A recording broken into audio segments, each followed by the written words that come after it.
Greetings, everyone. Can never get my hair to look okay. Anyway, today we are going to be continuing the water physics stuff. So what are we working on?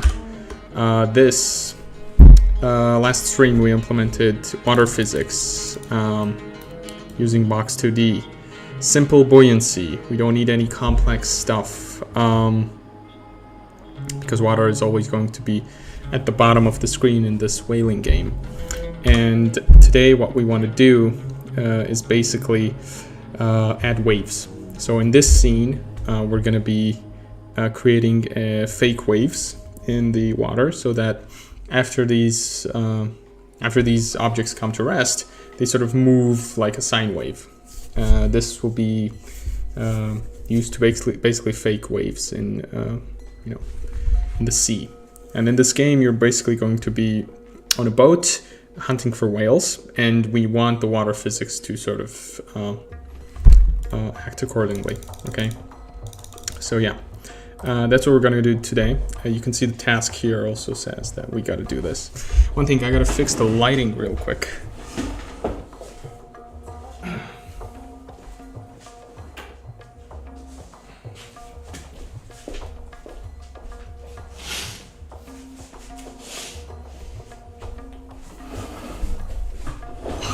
And we're back.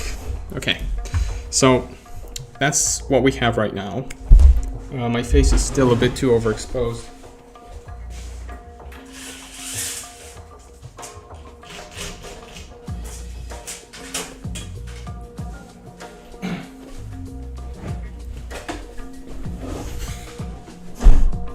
Now it's okay, I would say. A bit more light on this side. You see, you can tell when a professional is at work. You know, I know how to make good videos. Absolutely.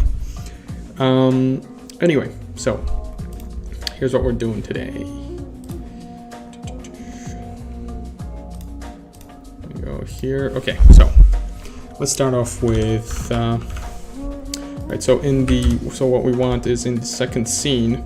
Basically, let's here's what I'm going to be doing. Basically, we have a sine wave. And that sine wave is going to start at the center of this water, and I'm going to be sampling that sine wave, and depending on the value at that sine wave, I'm basically at that given region in the water, I'm going to be applying force. Okay, the first thing that we're going to do is basically apply different amounts of force depending on where in the sine wave these objects fall. And then after that, and we're going to probably play with the sampling rate, the sampling frequency. So like this water will basically be divided into regions, and how big the region needs to be, we'll I'll think about that. But after that, we'll just apply a constant force. So we will see in this third scene that I make. I'll have all of these objects at the same weight, and we should see that some of them are sinking lower than others, even though they're going to be at the same weight. Their mass is going to be the same. So after that, what we can do is basically shift the sine wave depending on the time, and then we will see a change in the force that is applied. So that's what we're going to do. So we're going to start off with making, this is not the correct, yeah, I'm going for whaler. Okay, so you don't need this. And we do have these to-do items here, right? So global wave system, that's what we're implementing now. So, and then after this global wave system, I want to do a local variation and randomness. If it's necessary, we'll see about that. And then I want to apply the force, apply angular velocity to different objects at different regions. And this is going to be varied, again, according to maybe some kind of sine wave or whatever. But it's going to be local, okay? So after we do the sine wave, then we want to apply variance. We don't want the waves to be constantly the same, right? we want them to have a sort of ebb and flow, right? So it comes in really hard, and then maybe a small one comes in really shortly after that, and maybe it stays still for a long time, and then another big one comes in, stays still. So we want some variance, and we'll play with the algorithm for generating a respective sine wave in time. But first thing that we got to do is make a new scene. And yeah, so this is waves, this is weights. Right, so the new scene, oh, actually I already have a new scene, except I got to change the mass on these guys. So actually I changed the density, and based on the density, the mass is calculated. So basically I'm just going to be going to find this and replacing them all with like 3.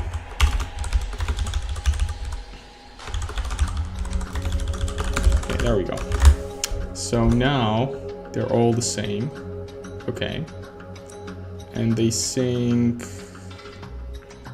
Hey, I want them to sync a little bit, so let's do, let's replace them with 5. Okay, let's try this.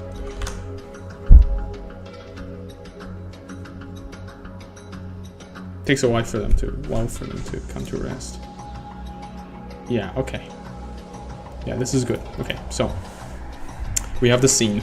Now, let's actually draw a sine wave to start visualizing it so that we know what we're comparing it against, okay? So, let's do water. And this should have, let's do waves.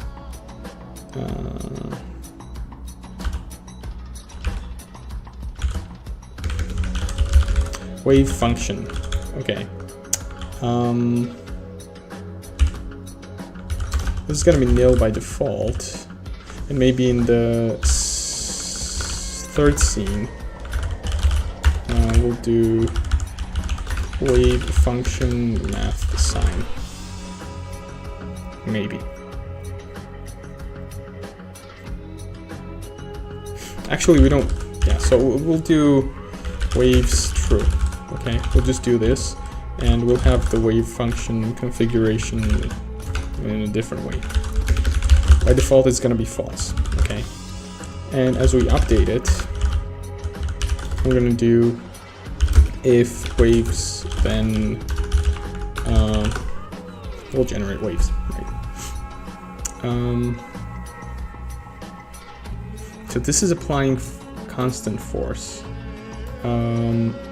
So when we apply the force, what we want to do is to basically find the region in which this certain body is in, so depending on the x-coordinate, and apply a different force in that case, okay? So that's what we're going to do. So it's going to come in here when we're calculating the force in this place. But first, let's draw it. Okay, let's calculate the sine wave inside the draw function and draw it there. Now, how would I draw a sine wave?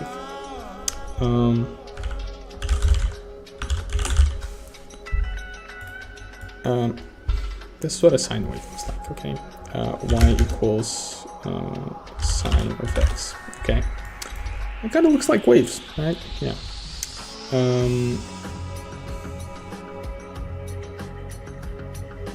So here's what I can do. I can iterate an x-coordinate from the beginning to the end of the body of water, and the step amount is in the sample rate.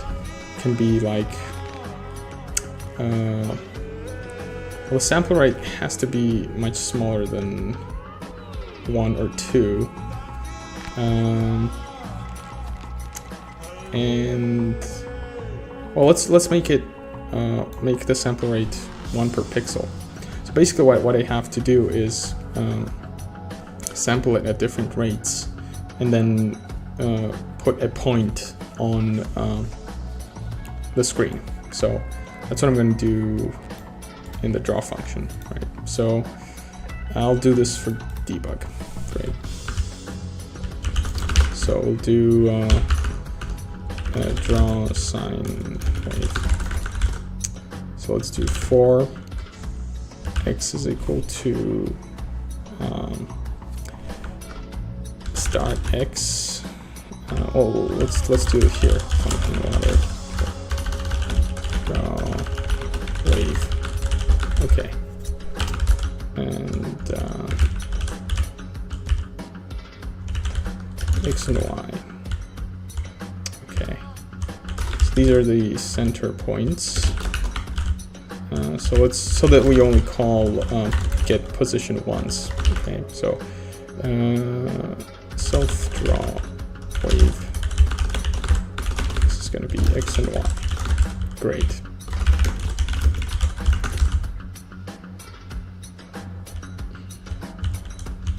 So start x is going to be x minus self collider width half. And y is basically just going to be the center. So that's okay. So we start from x, and x is going to be x plus self collider width half. And we'll do, just one. We'll just put a dot per pixel. Let's do it this way for now. Then we go and calculate math sine of, well, if you do it of x, then it's not going to be, like if you do it this way, it's going to be kind of weird and awkward because the numbers are really high. But let's do it still this way. So we'll have to do love graphics points. That's the x and y. Okay. Let's do a white wave.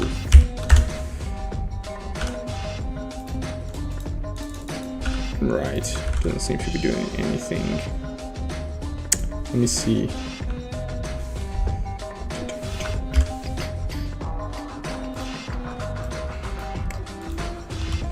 All right.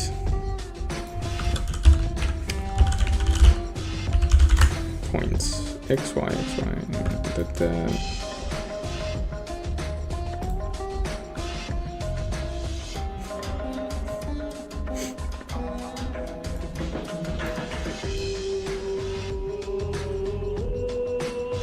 Oh yeah, of course, the x coordinate is going to be freaking really off the charts, right? Let's see. So if we just do x and y, we'll just get a line, okay, right there. So then, okay, so we get this line. So x. It's going to be x and y plus math sine of x. Yeah. Okay, so you can see the tiny little sine wave. Let's multiply this by 10. I think this is going to make it even tinier. So let's divide it by 10, something like this. Yeah, and then multiply this by 10. Okay, so now you can see it looks like a sine wave. And you can see the dots right there. Okay, so let's divide that by 100. So this is basically what I'm looking for.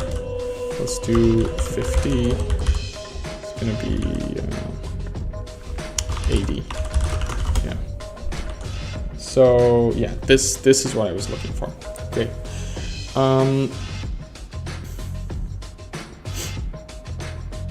Right.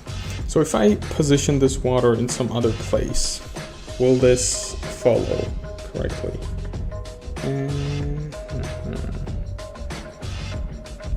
What if I did something like this? So x coordinate, I get it.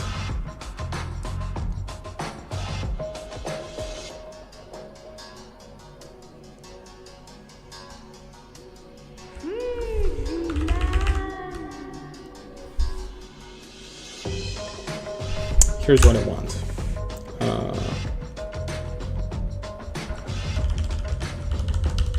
We'll do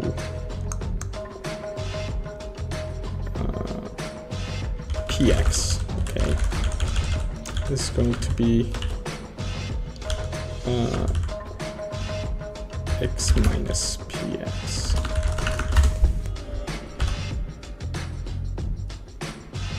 Right, so now at the center, that's what we get, right? Desmos com, right? So y equals map, well, sine of x. So that's what I wanted, like the middle to be there. And that's what the offsetting gives us. Oh, I have Desmos open here as well. Anyway, leave, thank you. Right, so this is the center of the water object. And that's pretty much gives us that. Right, so this does not need to be calculated every time we draw this. What would be better is to calculate these points in the update, and then we well, first of all, it doesn't need to be this frequent. We can just do like every 10 pixels. So the sampling doesn't need to be that frequent, because like the objects are not going to be this small ever, right? So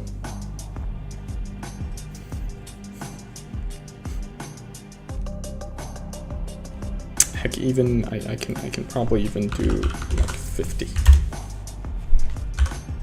Yeah, there you go. That's going to be the region basically. Here's what I'm going to do. I'm going to make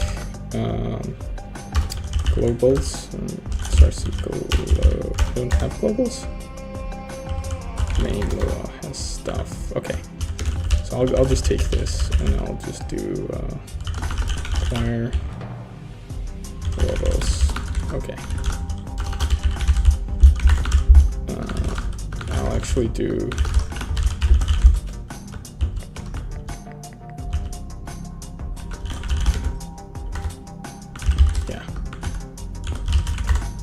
I'll move the object types into the globals.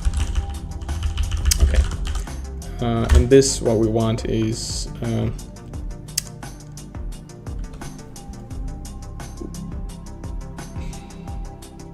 how many pixels is equivalent to 1 meter. Okay, so pixels per meter, I'll do 50. Okay, and this is going to be used to, I gotta delete this by the way, so main row. So this is going to be used for this, pixels per meter, pixels per meter. I'll do, this is gonna be the gravity. We'll do globals, gravity. Heck, let's do 10 to sort of screw with life. It's more dynamic this way.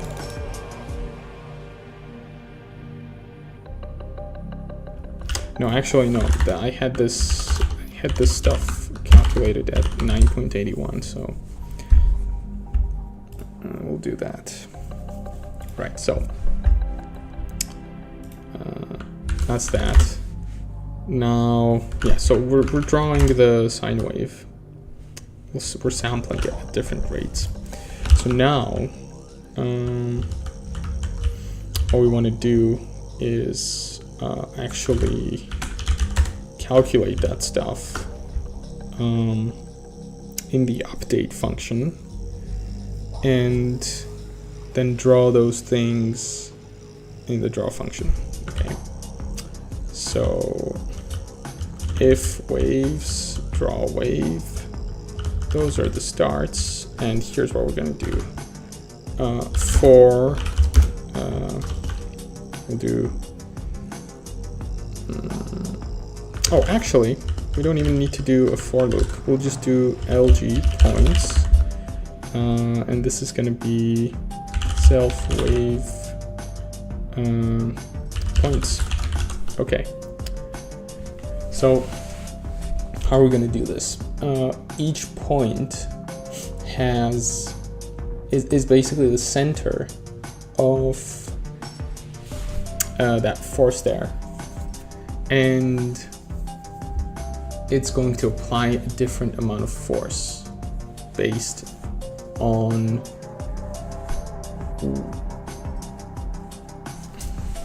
and these points are going to shift.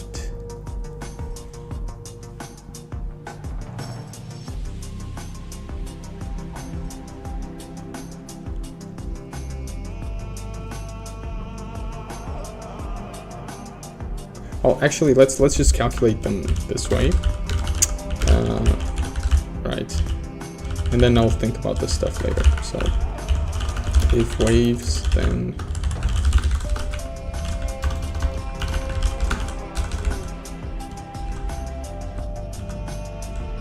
yeah.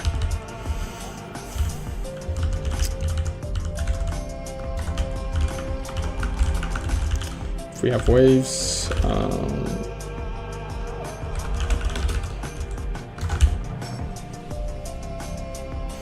so draw a wave, doesn't even need this.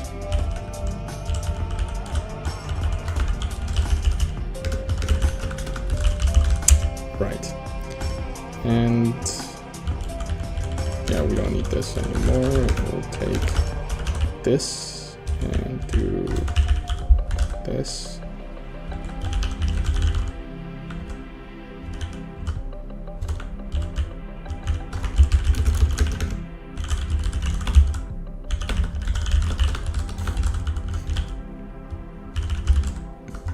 We'll do this here.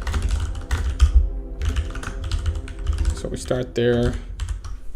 Every 50 points, we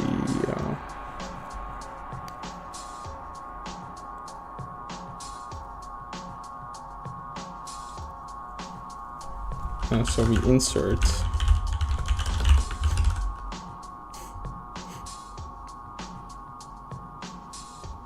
wave points, right?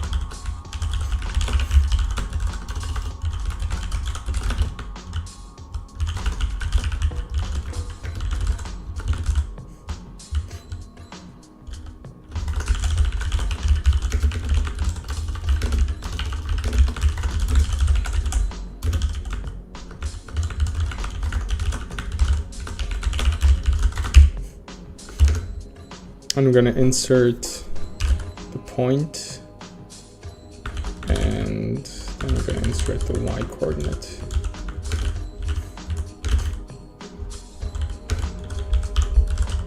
Okay. So now we should be getting the same. Okay. So if the sample rate is like 5 pixels, then we're getting that. Perfect.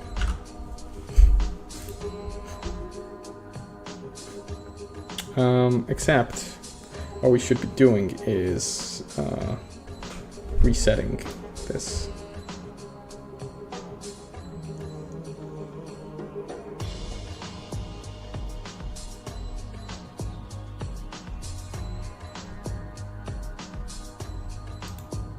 So we'll do, that should be the sample rate of the waves.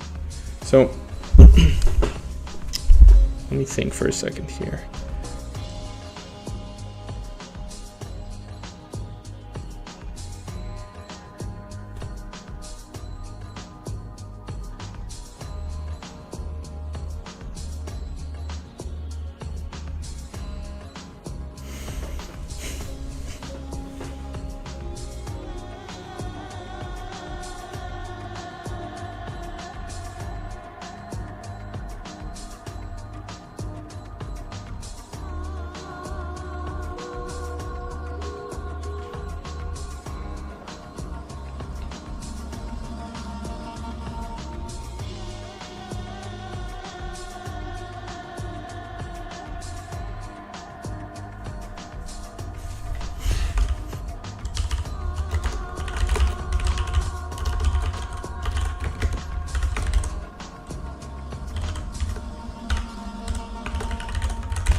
So how do we shift these guys to...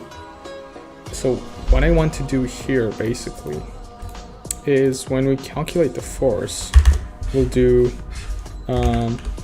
if waves then, and we'll do force equals force plus self wave points, and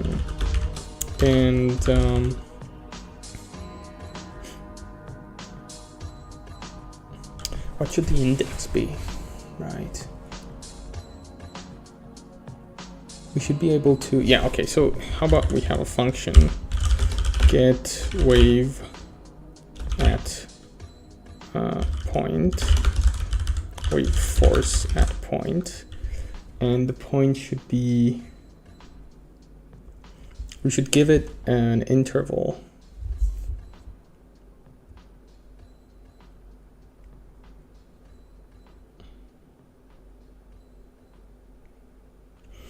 And should we average all the... Okay, need to draw.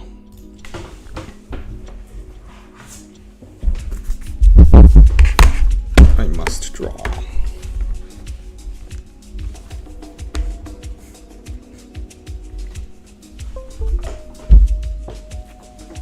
Okay, so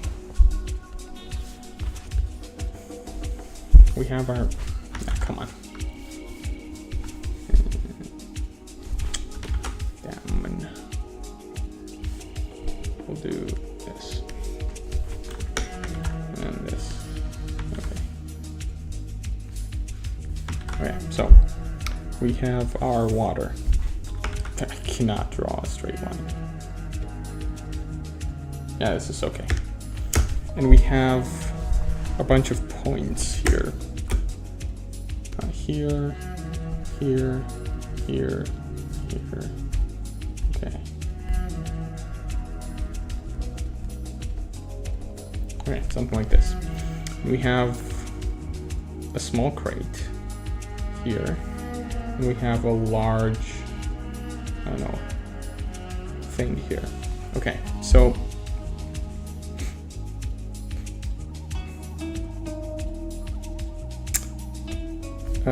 this is quite obvious because,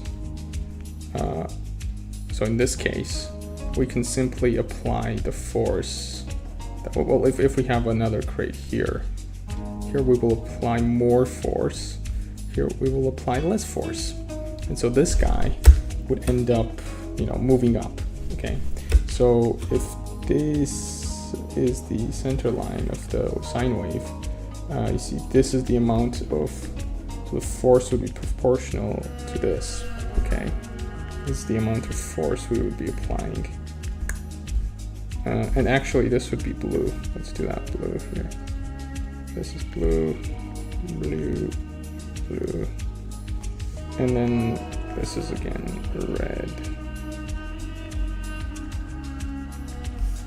Let's do blue. I want a visualization like this actually. Why don't we make that? Honestly. Yeah, so let's do that. Let's do that visualization. So when we're drawing it, all we need to do is find the center and just draw a line down. Okay, so those are the points. And then for each of the points, we'll do a line.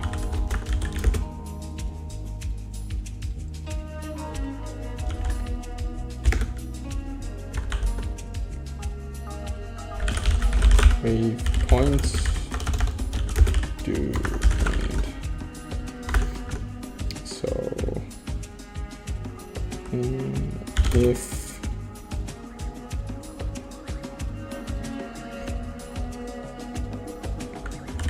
well, we'll draw the points afterwards.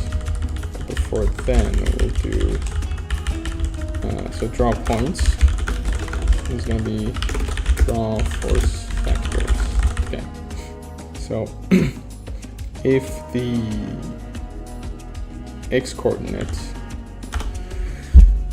so local x equals self wave points I local y equals self-wave points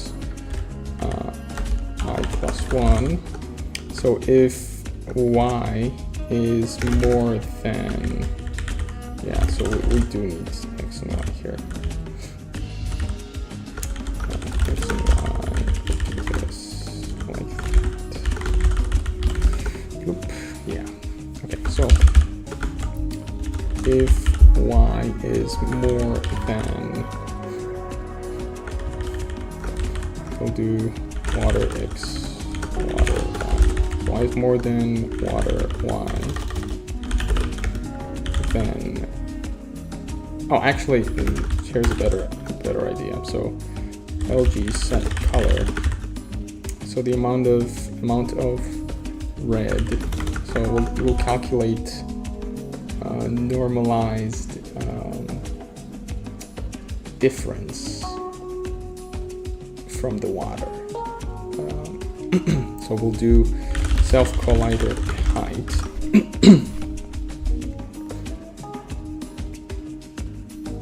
So the highest, yeah, let's do it like this, yeah.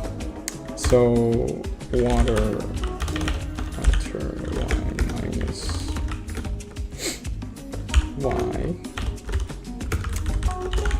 divided by collider height is the vector, is the force.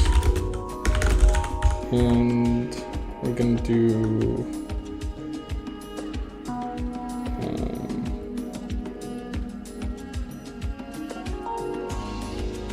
R is going to be force, green is going to be 0, this is going to be 1 minus force. It's going to be 1. Okay. Okay, local y is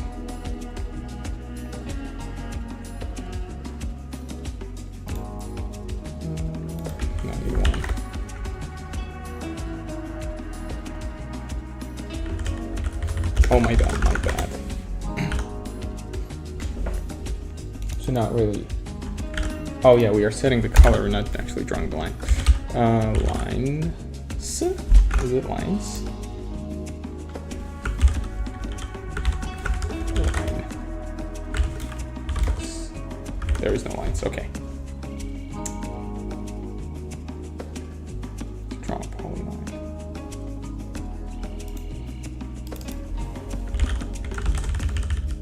Actually, I could do...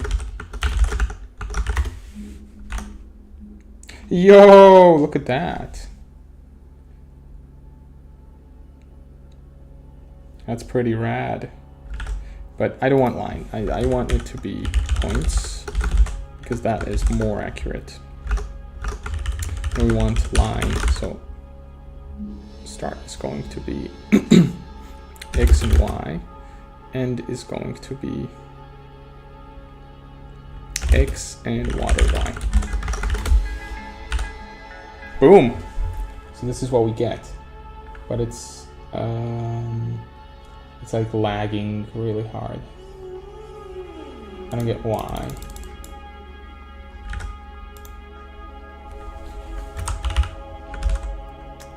Oh, I know why. I know exactly why, because we're drawing more and more and more on each frame. So here's what we gotta do. So self-wave points equals that. So now it's 60. Great. So yeah, the color gradient is not it's not that good.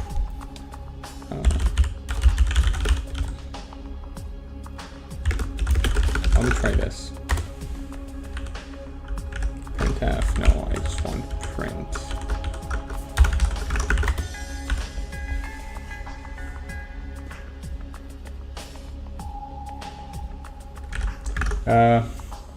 Not a great idea. Okay. Let's just print it. Okay. All right, so it's in the 0.0s.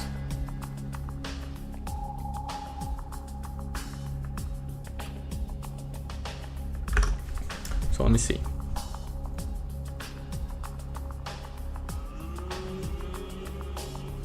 So if it's higher than water y, I want it to be red. And that's not gonna happen, right? So we should do it this way. Okay, so now it's gonna be mostly, should have been mostly red, honestly, but anyway, so if it's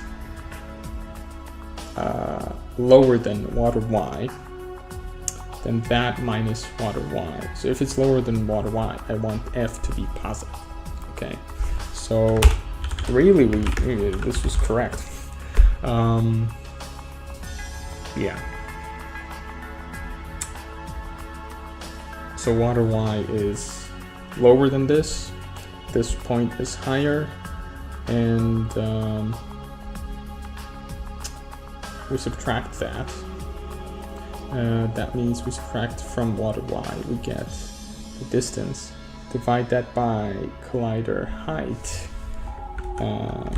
Collider height divided by 2, really. And what we're getting is something much better. I don't know why it's still lagging though. Because I guess we're calculating, you know, we're calculating all these points again and again. What would be better is to calculate them once and then just shift them.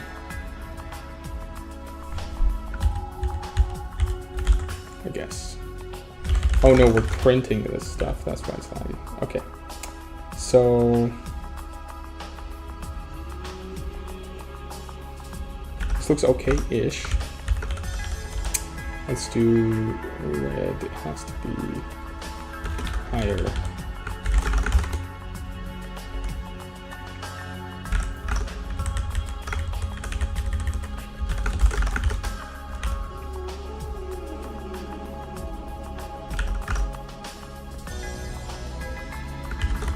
So we'll do if f is more than, well, yeah, it's because color doesn't, color is never simple. And so we get this.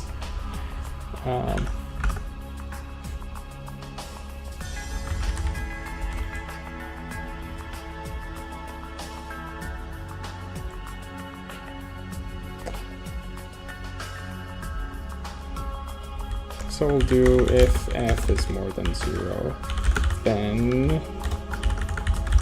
we'll do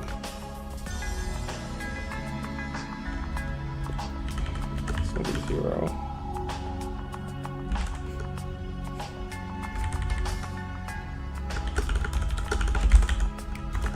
So if f is less than 0, then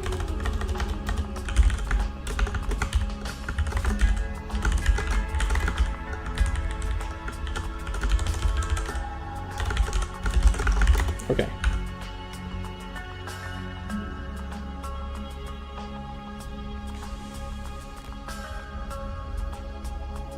Kind of makes sense,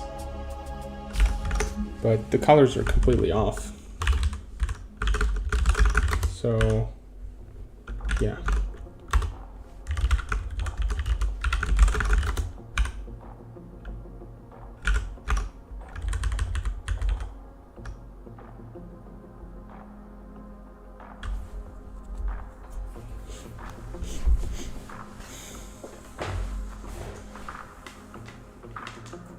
F never actually gets that high up, does it? So it's in the 0.05, then there's, yeah, well,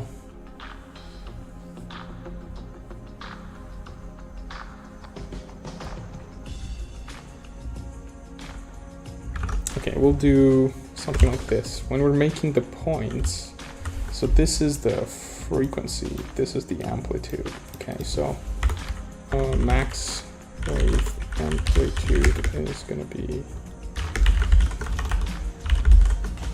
like 80. Well, actually, let's do pixels per meter times 2.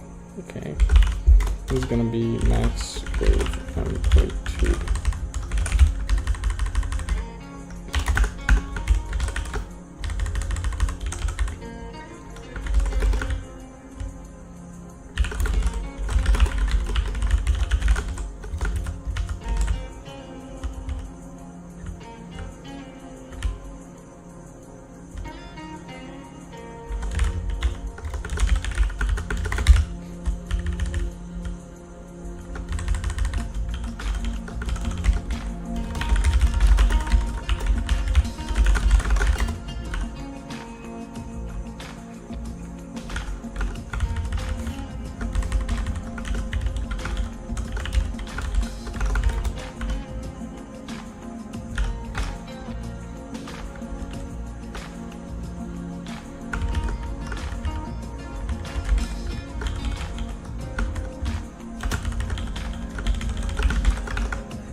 Okay, this looks pretty good. So now that we have the vectors, yeah. So now I'm thinking, okay, how should we go about this? We can, for example, take all of these points which interact with this. So, I mean, there are a couple of ways to go about this, but here's variant one. So we just take the points as they are and simply cast array. Honestly, the simplest thing that I can think of is probably this. Cast array upwards for each of these points. And if that array meets an object, well, come to think of it, if we have this guy here, this guy should also be affected by, you know, I guess a wave right here. So yeah, so this guy would also be affected by the raycast. And but you know, this should also be affected, this guy. So really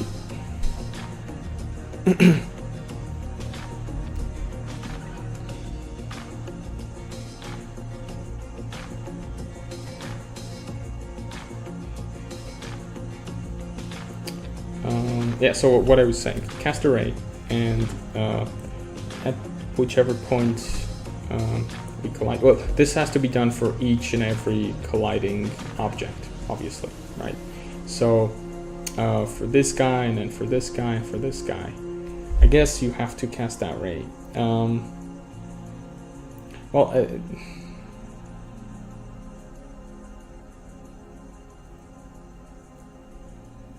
We could think about optimizations and stuff like that, but to describe it simply, cast array, and depending on how far, what the force is, what the calculated force is, we apply force directly at that point on that object.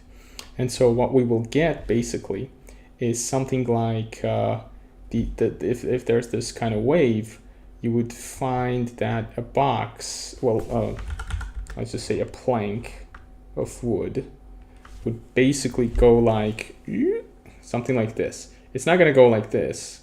It's going to go like this. Okay. So I don't know if we want that, honestly. What we want is just simple bobbing. Right, there's the first variant. I'm gonna make a new note here. Variant 1 is raycast.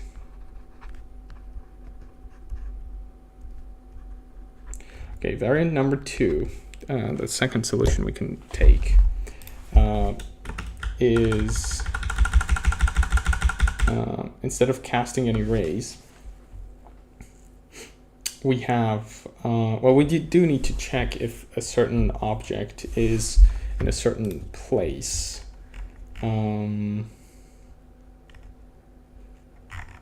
Right. And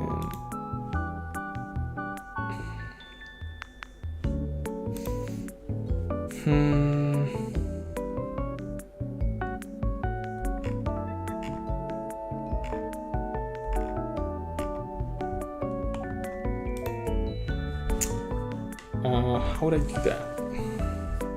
So like, we have to be able to find out which object is under which object is hovering over which point, basically.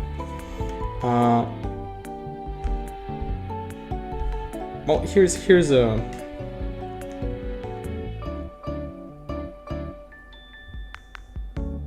a fun way to do it, I guess.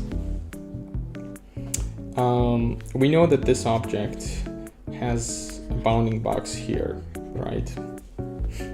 And so what we do is we have this giant table in which we store all these points, all these sample points. And simply we just pass a function, this point and this point, the bounding box. And what this will do, there's a point here, by the way. So what this will do, we'll have a function which basically goes like, okay, so this doesn't necessarily fall into my indices, so I'll just scan across my table here. Well, I'll just find the next closest point, which is this, and then jump across every point from there to there to there until I surpass. So when I jump onto this point, it's already surpassed that, so we actually skip that. And we have all the forces of these guys, and what we can do is basically, well, there's two variants, so we'll call this the interval solution. So interval, and the interval solution has two different approaches. One is to, okay, we do the horizontal scan, and now this could be actually an optimization for raycasting as well, because we will know that based on these points, we can only scan these rays, or we only need to actually, do a raycast that way, and for these points, basically. We only need to do raycasts for these points and not for all the other ones. Well, actually, for these two, we will, the procedure will basically apply to these two as well. And then we'll just cast these rays and see where they end up. And that'll be it, yeah. So this could be an optimization for raycasting. But the thing is, well, there's a big problem with raycasting, which is like, I don't know how you can, so if there's a box under this, so this box is the one which will receive the downward pull of this force. Or if we were here, if there's a box here and there's another box under it, the raycast that's sent will collide with this box and it will stop. And it won't collide with this other one. And so this box will get a really strong upward, this box will get the upward force. And I guess it will end up forcing this other one up. But if there's lots of boxes piled on top of each other, this will be like something is sort of, this won't be like waves, okay? The force won't be applied to all of them. So if there's a bunch of boxes on top of each other, they will not bob up and down. basically. So I could, you know, that is worth an experiment. Okay, raycasting sort of with just one object. Okay,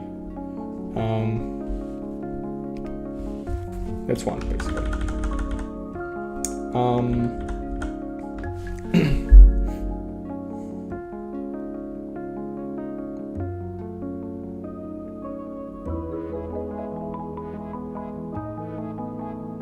Yeah, so putting aside the raycasting optimization, the fact that this can be used as a raycasting optimization, let's continue with the solution. So we have the bounding box, and the bounding box is basically the collider width and height, and its center. It doesn't take rotation into account. So yeah, if you have a tall thing, which is like this, its bounding box is actually going to be like this. If it's rotated that way, its bounding box is actually going to be like this, and it will get all these forces applied to it.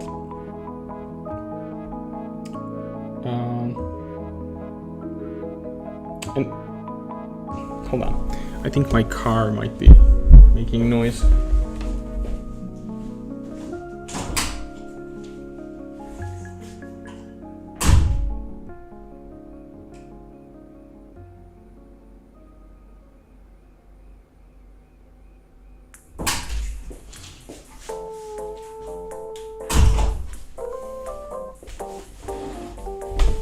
Nope, turns out it was not my car.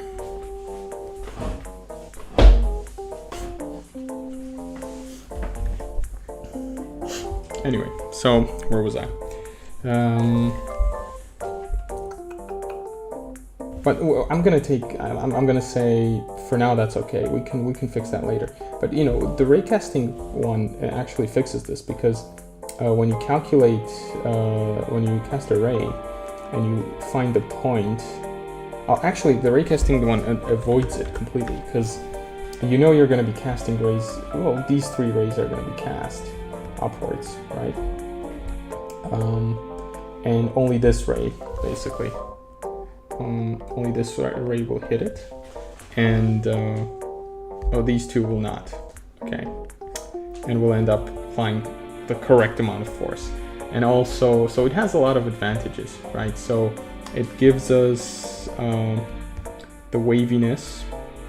It gives us the bounding box. It solves it solves waviness, solves the bounding box problem.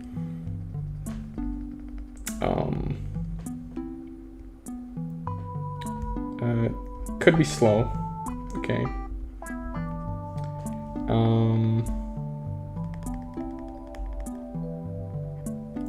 And only applies to single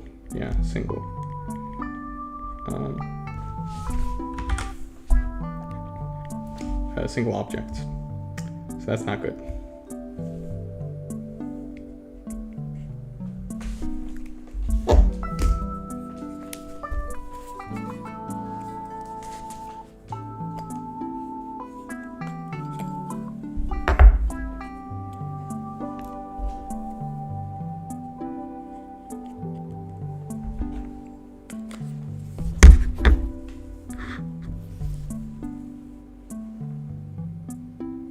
I chose the one worn out tip.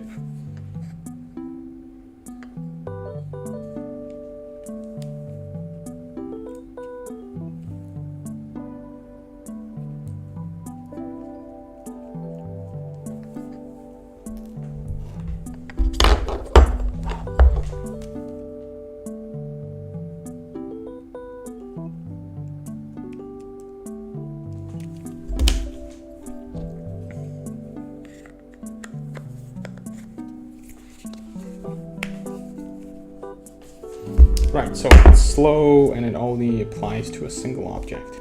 The interval one, we haven't finished this actually. I'm in the process of thinking about it as well. So the interval one just says, okay, you find these points and then you don't cast the ray, you simply average them out and apply that force to the center, okay? The average force. Now, the thing about this is that for really large objects, that's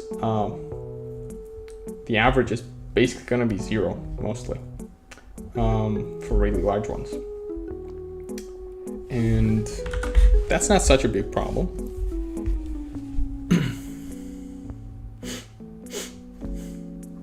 If we have some kind of, I don't know, boat, okay, and it's above water, and it stays right here.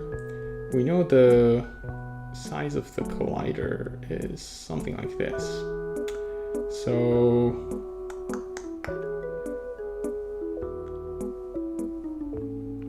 I'm gonna say this might be satisfactory. You know, this might be okay. Because simply because the sine wave is going to be shifting, and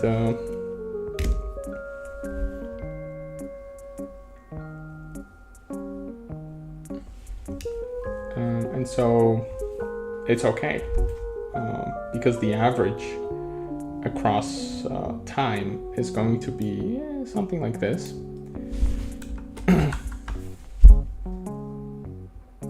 Right.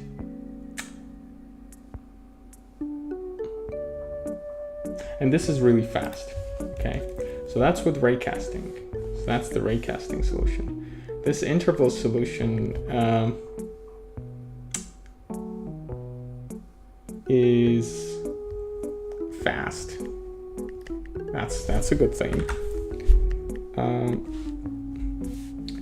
And here, actually, I should have done something like this is a bad thing, and this is also a bad thing, and this, on the other hand, is a good thing, and it provides for waviness, which is a good thing. Varied. Yeah. So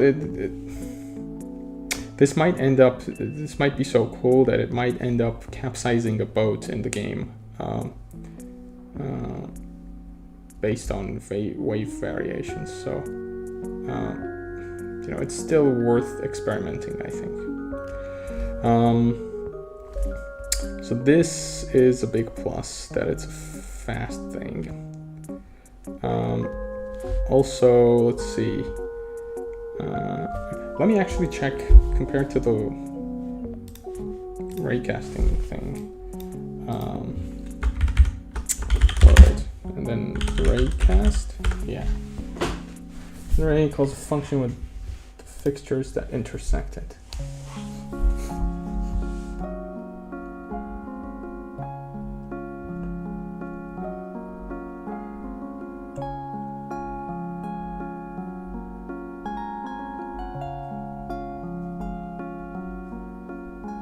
Oh!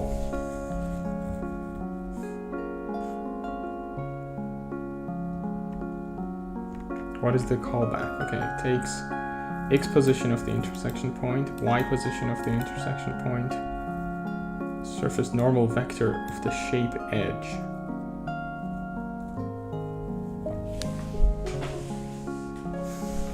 Right. So if you, this can be used for reflections, stuff like that. Position of the intersection on the ray.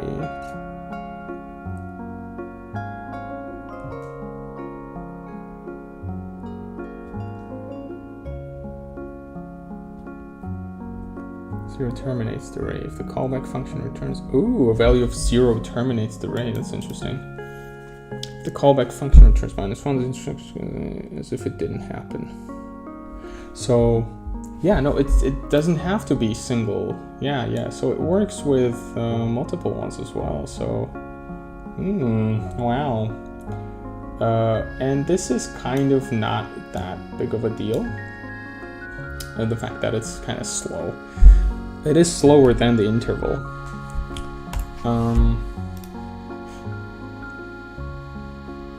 But it can be optimized to where it's almost as fast as the interval solution.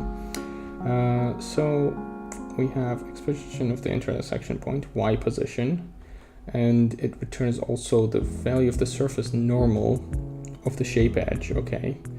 And I don't get the fraction part. The position of the intersection on the ray is a number from 0 to 1. So like if it intersected towards the end of the ray, then it's gonna go like 0.9. But if it's intersected towards the start of the ray, it's gonna say 0.1 or something. Right. It can be controlled with the return value.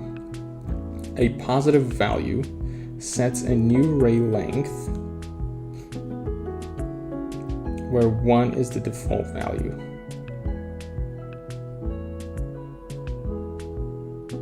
I don't get. The ray can be controlled with the return value. A positive value sets a new ray length. So if I say 12, it's going to set the length to be 12.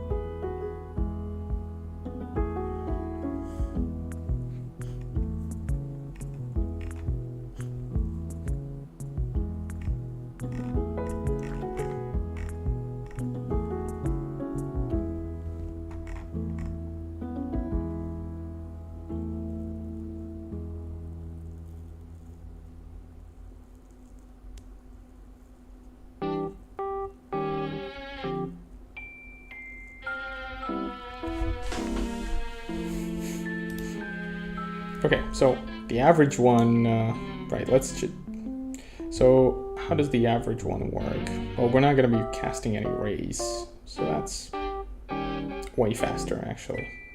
No matter how many optimizations we do, like the minimum amount of rays that we have to cast is like based on their size. The size of the bounding box.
So which one is it gonna be? Do I have another solution here? Oh, I do have another solution actually. So yeah, this third one is kind of crazy. So I say across the entire body of water, we have a bunch of fixtures which are right next to each other, and they are sensors, and each of them has this assigned force value to them. Okay, this one is higher, this one is lower, this one is whatever.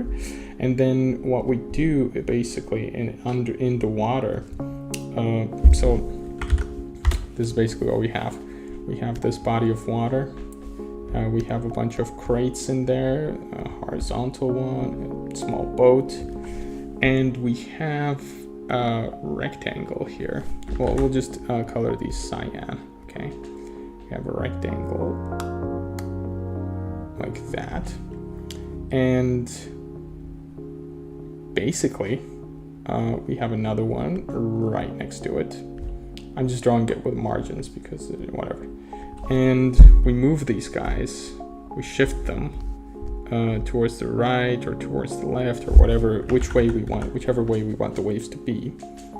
And each of them has either a push or a pull. And whenever they touch something, since these two are touching, we apply both of these forces at the position, or I'm not sure.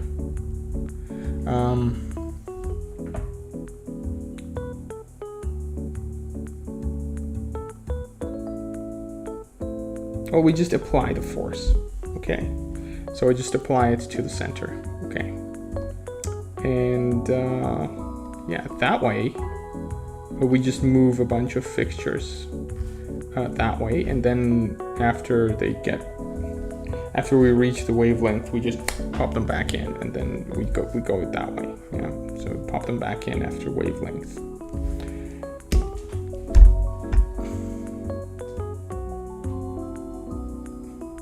What I worry about is that this is too much for Box2D, too much to handle, because a large body of water is probably going to have, oh, I don't know,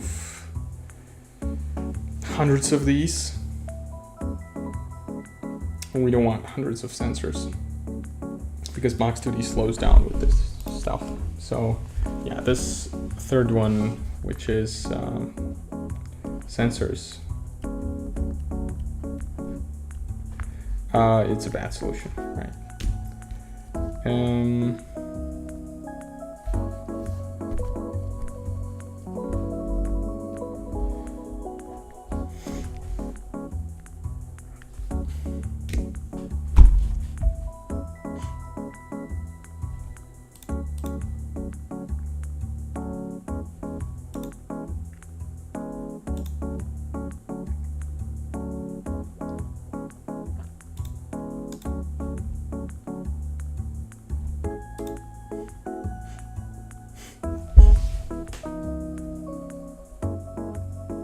I don't know how slow a raycast is, truly. And we have to be doing raycasts on each frame, okay? And not just one. We have to be doing probably hundreds of raycasts or something like that. So, okay, we know that this is not a good solution. So we only have 2 left. What other solutions can I come up with to brainstorm? I guess, let me see.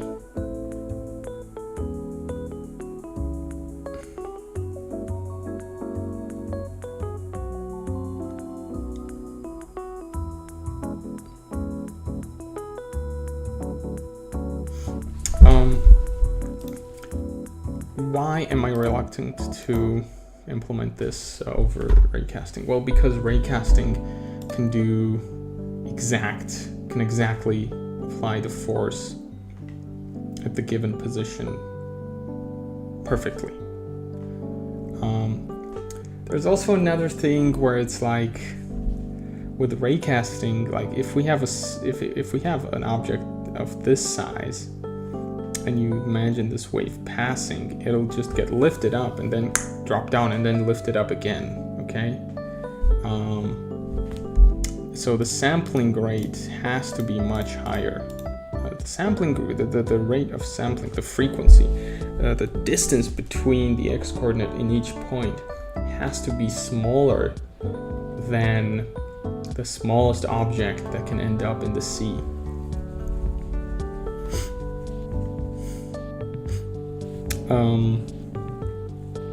The same applies to the interval solution, right?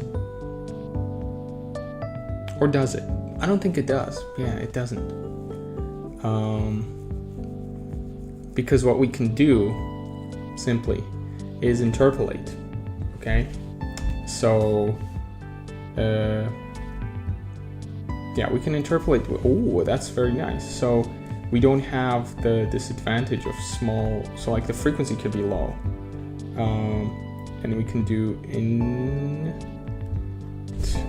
this drawing tablet sucks. We can interpolate between the points. So what I mean is, if there's no point here, there is no point there, obviously. Instead of just doing jumping and then averaging, what we do is find at that point what is the, or should I just do it at the center? Because we're applying the force at the center anyway, right?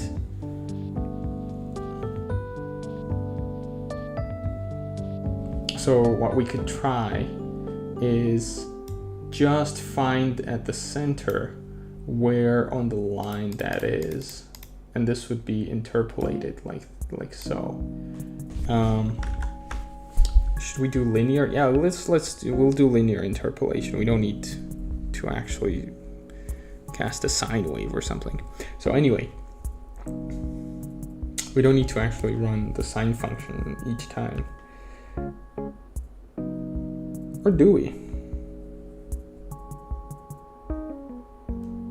Because we could.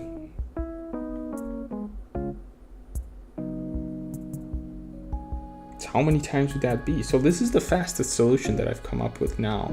Say we don't calculate the waves, but actually no, we want to calculate the waves because I want to animate the waves later. So they will always need to be at every single point. We'll need to know what the wave value is. So yeah, this is not an optimization.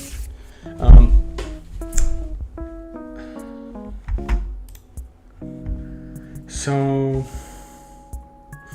why don't we just, find the center point and apply that I apply the force there. Honestly, this is the simplest and the dumbest one. And I get the feeling that this might be like 70% of the way there. So this fourth one is like center point. Yeah. So let's do the center point one, because that's the easiest one, right? So you just find the center point of this thing. We already have that. Get position. And we find the y coordinate equivalent, well, the closest one. And then we just interpolate.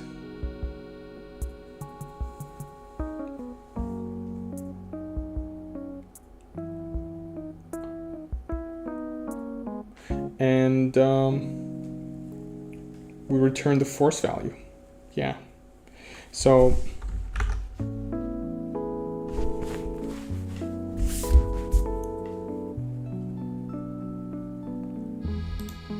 if the waves are really small, okay, this is going to give us some weird behavior if the waves are really small. But I think this is the best solution out of the four for our use case. So let's do that. Okay, so where are we? Let me remember. So we've got these waves. So now what we'll be doing is find the center point and find the value of find the force at the given center point, and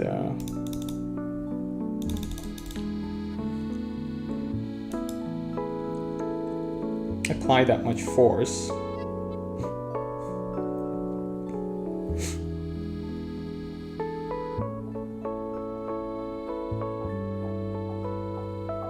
And that's it. Okay, so we'll do that. Oh, the way, yeah, and interpolate, and then, yeah, okay. So,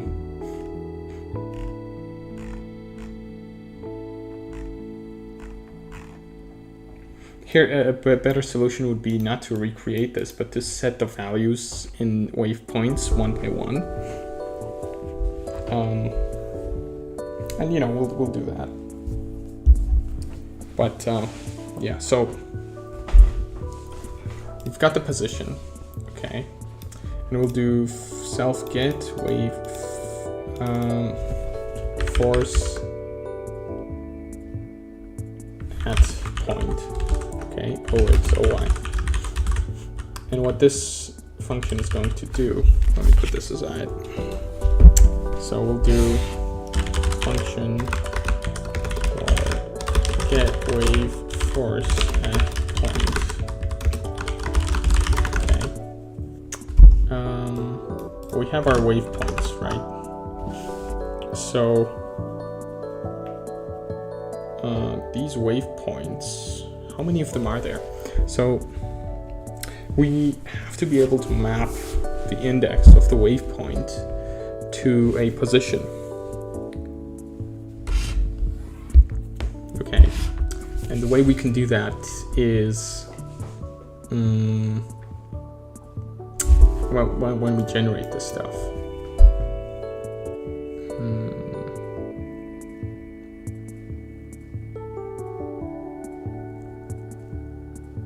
So this will have to be x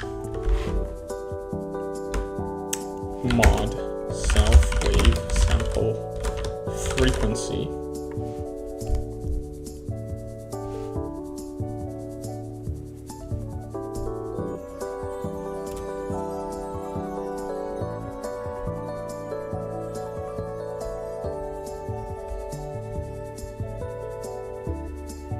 not frequency, but it's that's not actually frequency, because this is the frequency.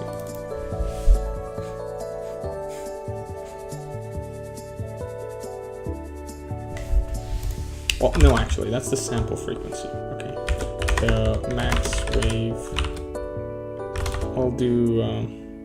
It's not the max wave frequency, but whatever. Yeah, we're not gonna call it that. This is gonna be. Is this gonna be truly the highest, the biggest waves that we're gonna have? For now, let's just keep it simple. Right. So we do this, and then x minus this. That's the index.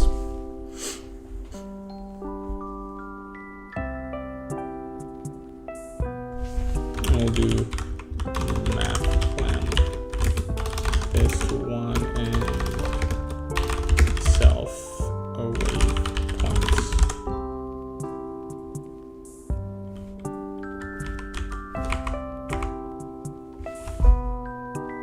What is wrong with Emacs?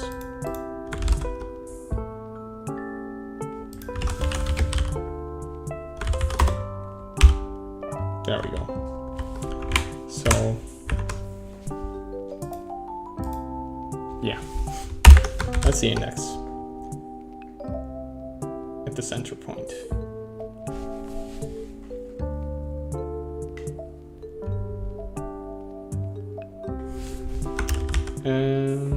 Actually,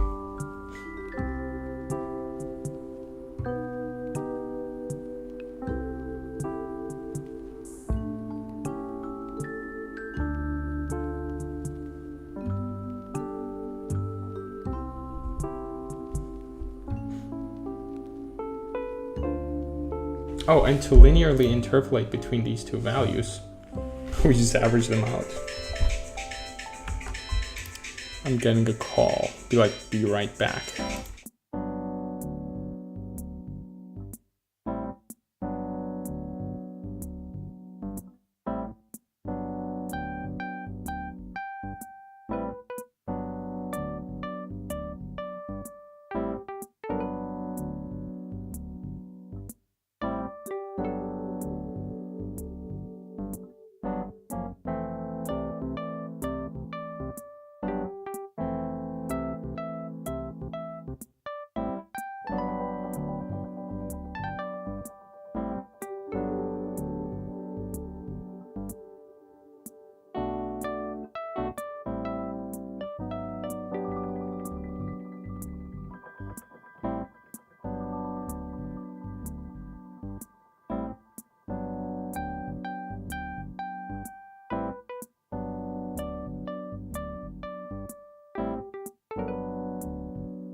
Right, we're back. My hair is always messy. Anyway, what we're doing, right? This. So we find the index, the lower one, and we average that with the next index. But if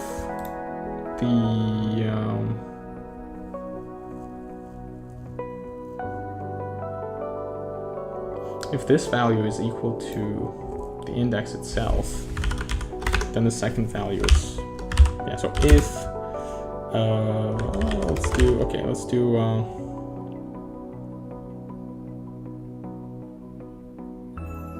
so if x mod self-wave sample frequency, if this is equal to 0, then, well, this is the first index, index 1, then index 2 is going to be equal to index 1, else index 2 is going to be index 1 plus 1. Okay. And we'll do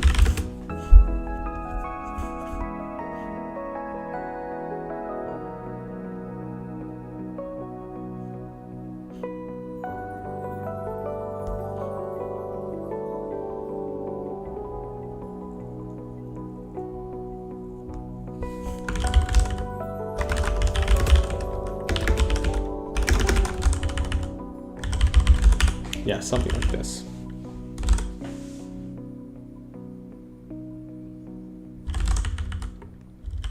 Then we'll do return self-wave points.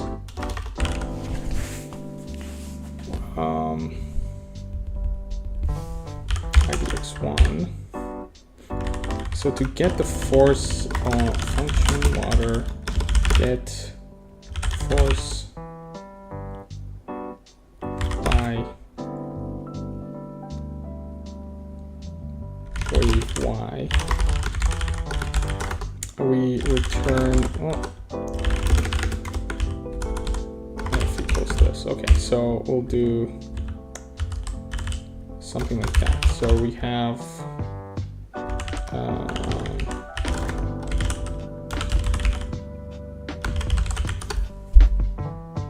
yeah, basically we do that, yeah.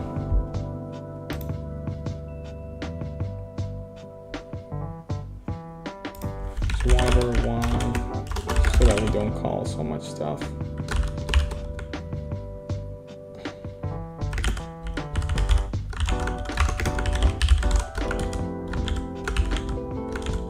Then we'll multiply this by wave force. Okay, we'll do wave force. Let's do 10.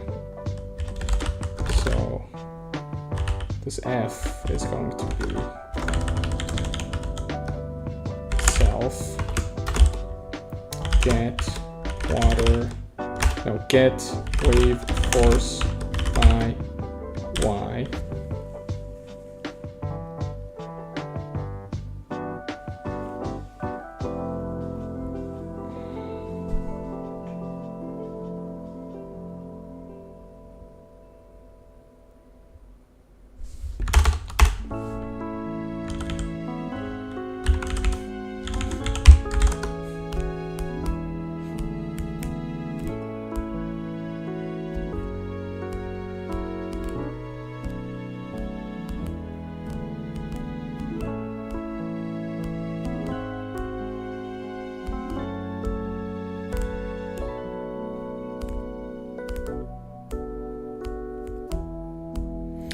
These could also be calculated once per frame.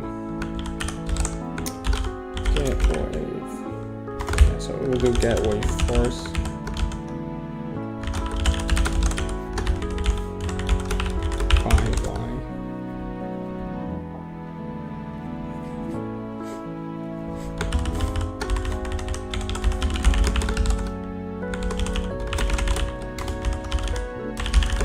Get interpolated wave force at point. Get wave force. Let's do that. Right, so.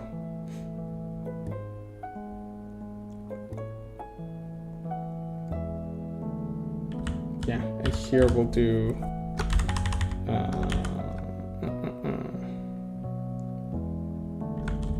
So.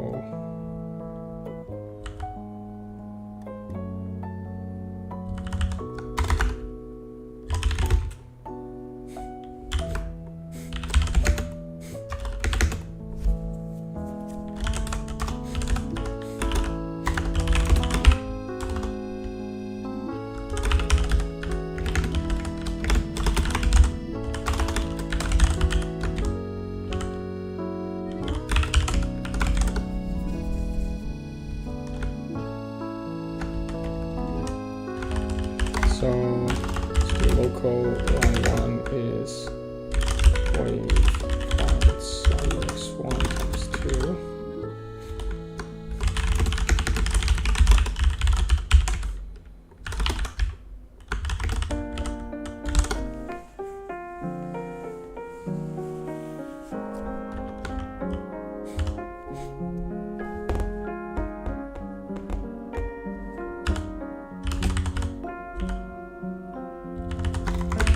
We'll do this.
This is wrong. Okay, so southwards. There we go.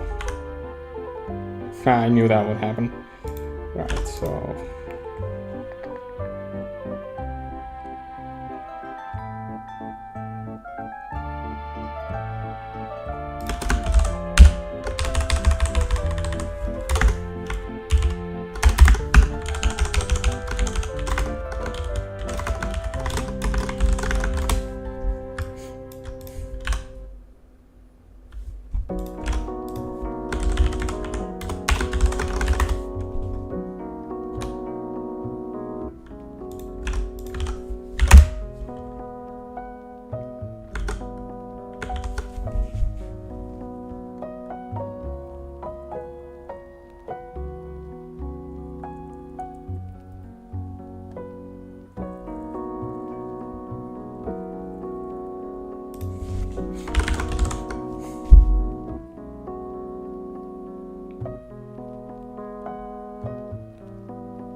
What?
I need to visualize this a different way.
Some way we started dropping packets here. Oh well. So get the force at point xy.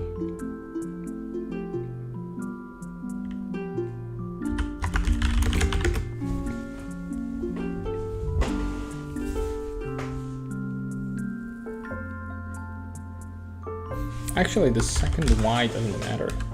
Get interp force at point. It only needs x, right? Doesn't need y at all.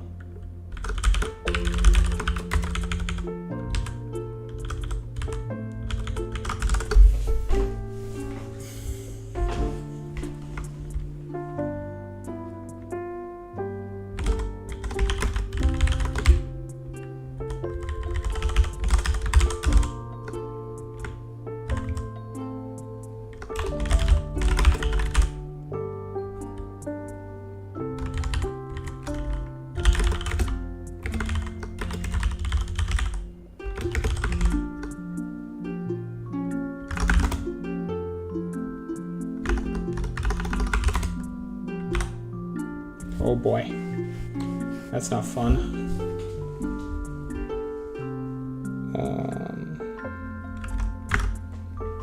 Actually, let's divide this by 100.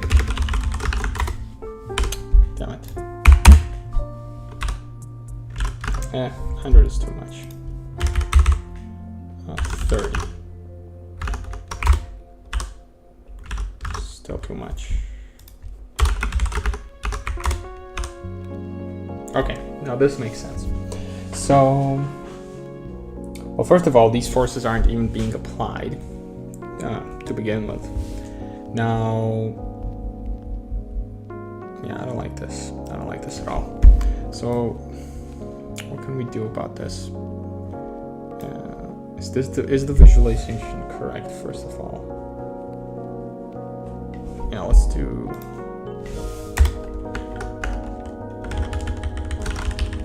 this. Okay. Right, we are sampling incorrectly. That's the issue here.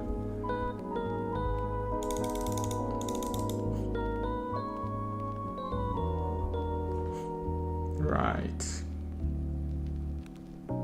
What can I do? What I can do is fix the interpolation function. Coordinate with the first point. Right, so there's something probably... there's something really wrong with this. Oh, I know what's wrong. This is what's wrong. Yeah. And we have to floor this. And we shouldn't have to clamp this.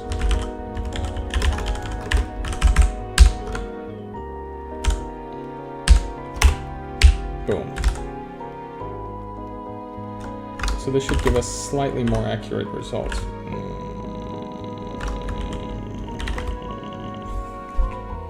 Angry man. Oh, we do have to clamp this. To or... yeah. It's longer than 80 characters, but whatever. Weave poitons.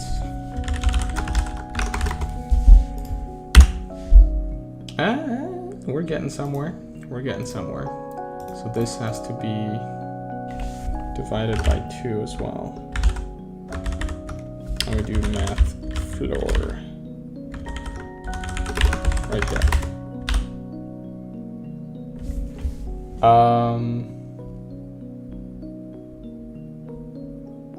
I'm not sure I understand.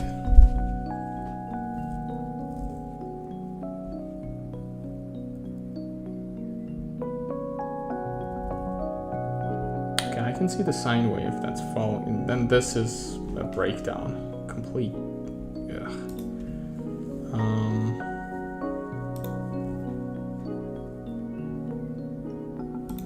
Well, let's do it this way. Okay, so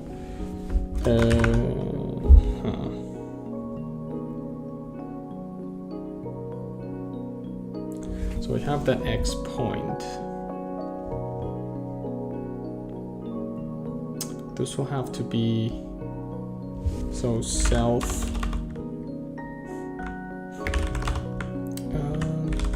So we need to find out how far across the water this X point is.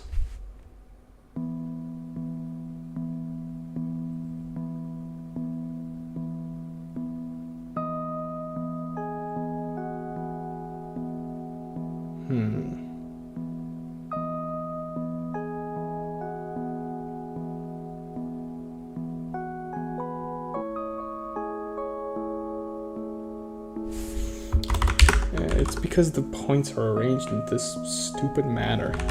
Why did I decide to do it like that? I have no idea. So let's actually fix that first. And while we're at it, let's save the forces.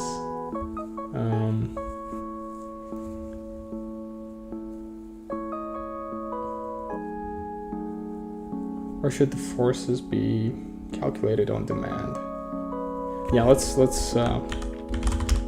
choose the simplest solution, which is to do this. Table insert self wave. points. We'll do x is equal to this, y is equal to this.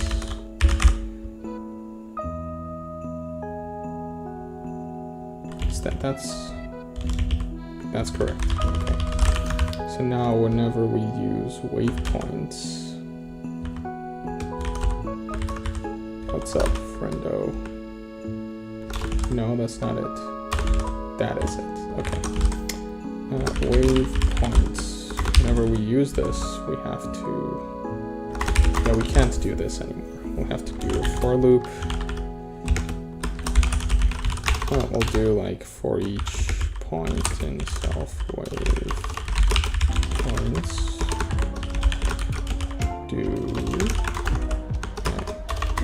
Doobie doo. LG circle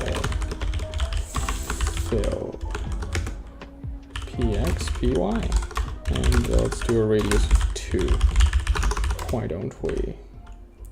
Right, we still have an issue because we didn't fix all the occurrences. Waypoints.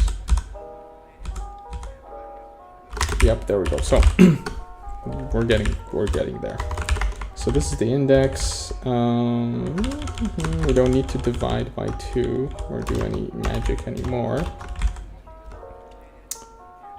And we can just do that. In fact, we shouldn't even need to clamp anything here.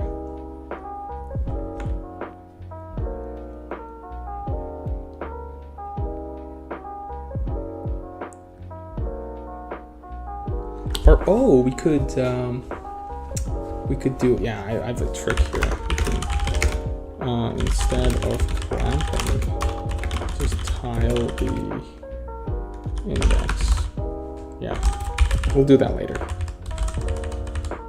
So here, this is no longer necessary.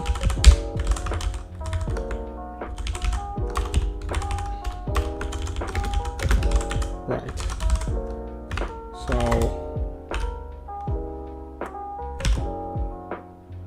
oopsies. Right.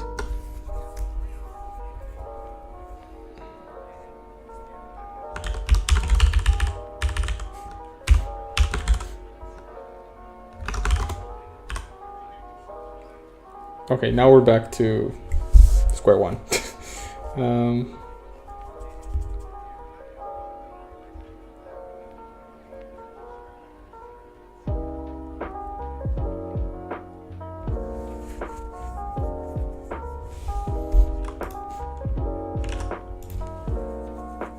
What if I just did this?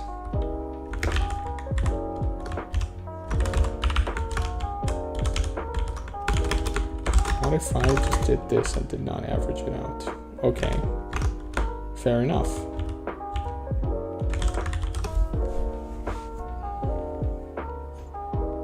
Okay, well, the issue is, okay, here's the problem. We should not need to clamp this stuff.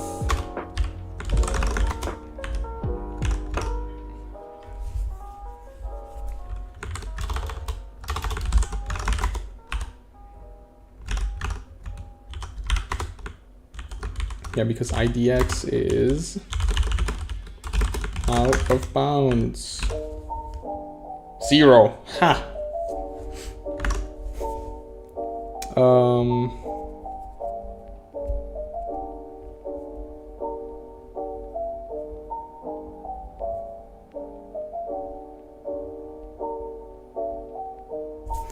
Oh, okay.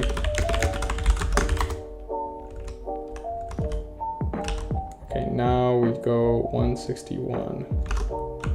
What is the...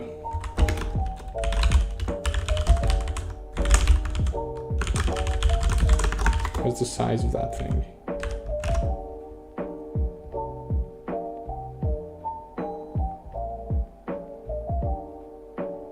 Did it literally not print anything anymore? It said print. Oh, there.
So we'll do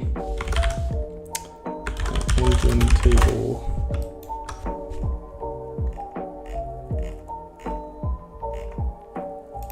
We'll do a function table. We'll do dx wrap, or no, wrap get, something like this. Okay, so we get table index, and yeah, so this is what we want with table wrap get. So if we have a table, this should be 0. Come on. Okay, there we go. So with the wrap get, here's what we want. Here we have a table. 1, 2, 3. Oh, let's do 2, 4, 6, 8, 10. Okay. So table wrap get should do, so -1 should get us this. So it should return 10. Well, 0 should return. I'll come to think of it, maybe 0 should return 10. And -1 should return 8.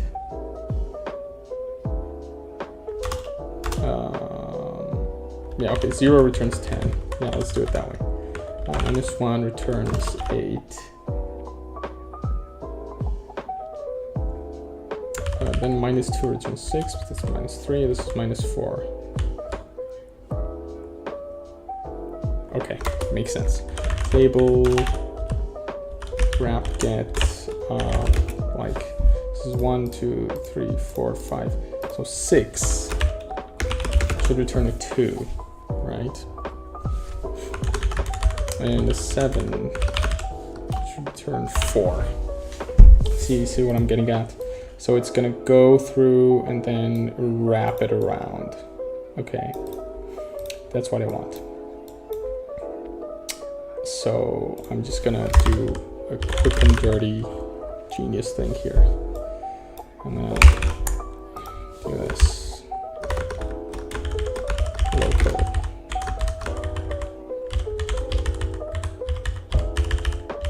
I'm gonna do print. Okay, and we're going to implement the function now. So we'll get local size is that. So now that I think about it, let's do the positive wrapping, and we'll do negative wrapping afterwards. So return table index dx mod sys. So if it returns a 0,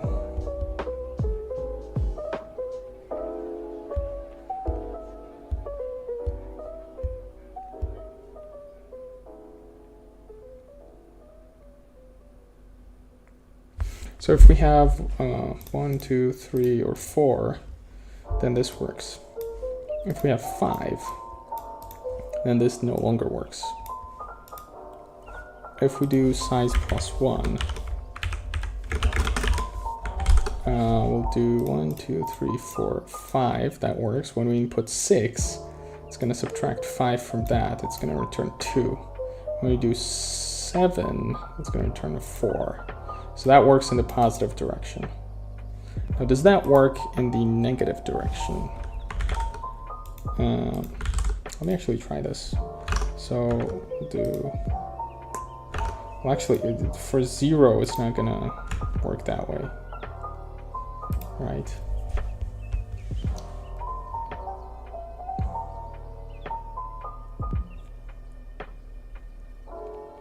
But remember, don't hesitate to call on me for anything. Like you said, So size +1. Table 0 is nothing, basically. So it should return 10. So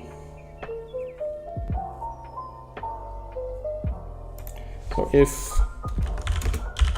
ADX is less than 1, then we return something else.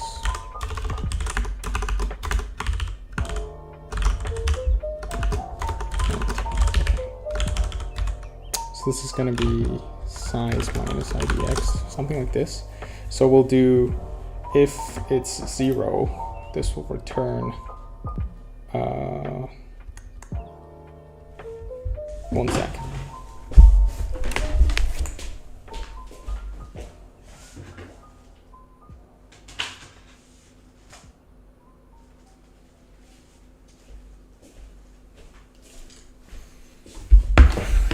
Right. So let's test this. Size is equal to 5. If we put 0 here, 5 minus 0 mod 6 is going to be 5. Okay. What if we put minus 1 here? Minus 1. So this is 5 plus 1, which is 6. 6 mod 6 is 0. Ooh, that's terrible. Wait, if we put 6 here, 6 mod 6. Ooh, yeah. That's not gonna return the 0 2, it's gonna return nil. Yeah, so even this one is incorrect.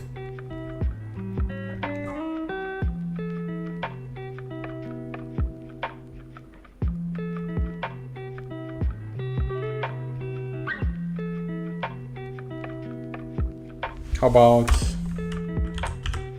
if we do this, plus 1, okay. So if we give this 1,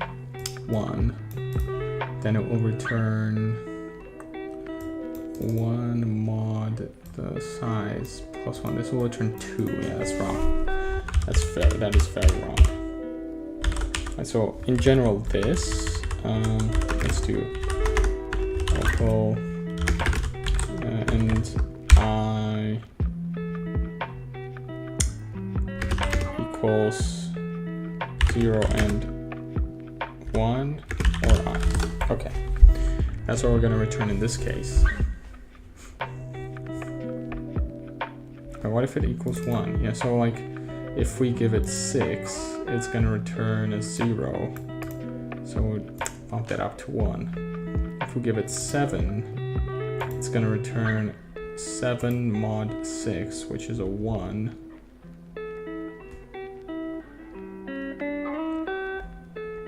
So that's incorrect. We don't want that.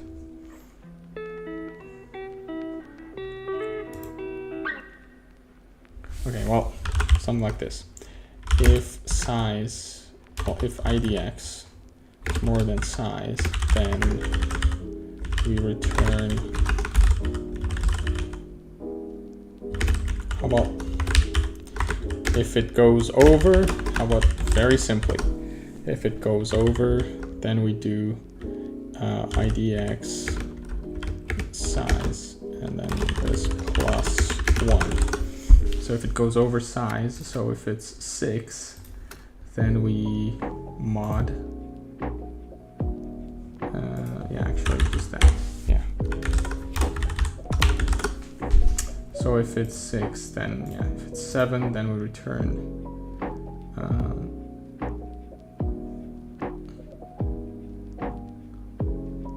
2. If it's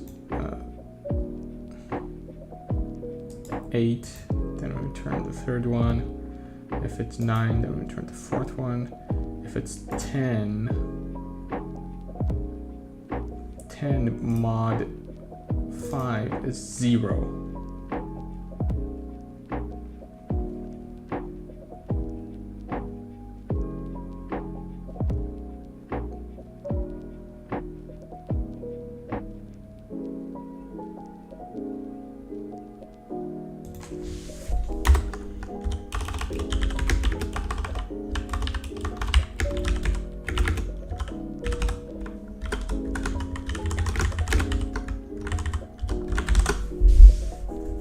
How about this? We do, so so if it's 6, then we do 6 minus 1. No, that's terrible.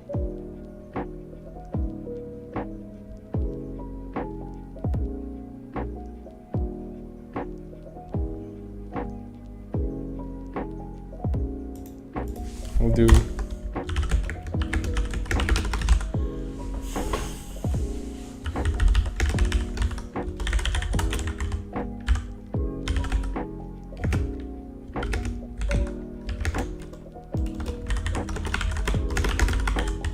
how about like this? So if it's equal to 1, then we subtract 1 from it.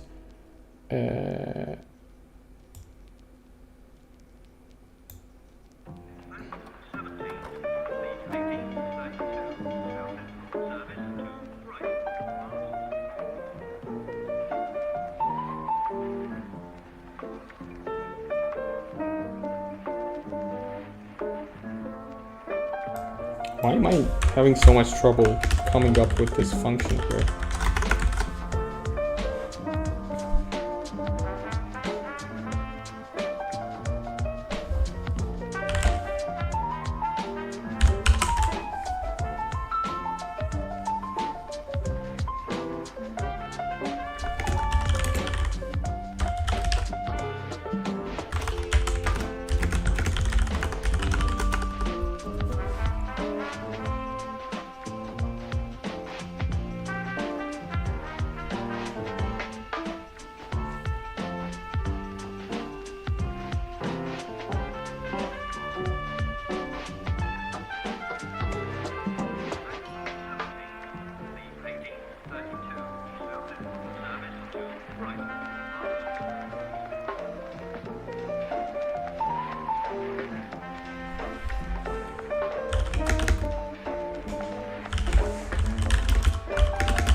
How about this? It's more than 10. Did I write this before? I'm not sure. It's more than 10. I mean more than 5. We return, we get the remainder. And we do, if it's 6. Well, first of all, if it's 5, we return the fifth element. If it's 6, we do mod, we get 1, and we return, boom, that. We get 2 on this one, 3 on this one, 4 on this one. Now this one is interesting. So if the index is 10, we do 10 mod 5, which gives us 0. And so if it's 0,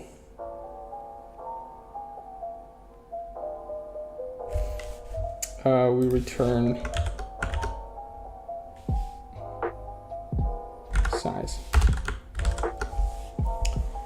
Otherwise, we return the last index. Otherwise, we return an I, right? So if it's 11, right? If it's 11, then we do,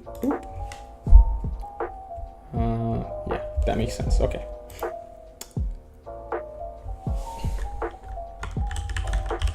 Actually, let me do this there. Let me actually run this and test. So,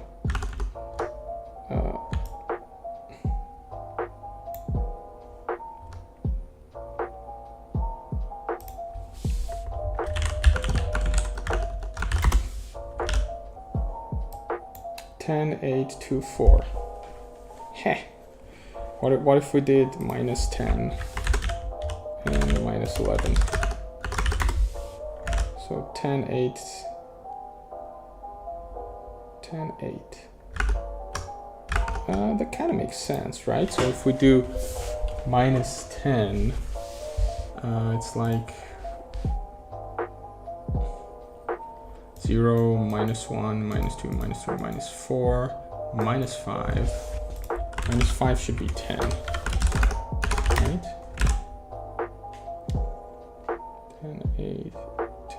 Yeah. So that's minus 5, minus 6, minus 7, minus 8, minus 9, minus 10.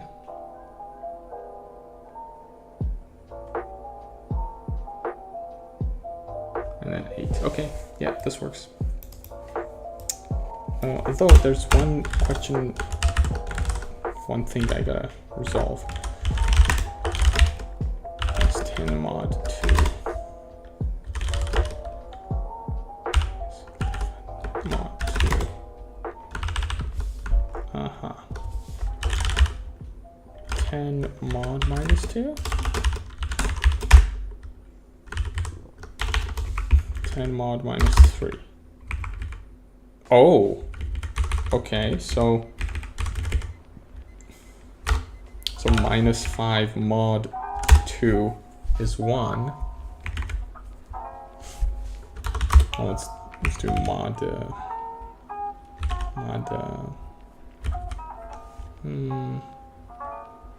so minus 50 mod 7. Okay. So but 50 mod 7 is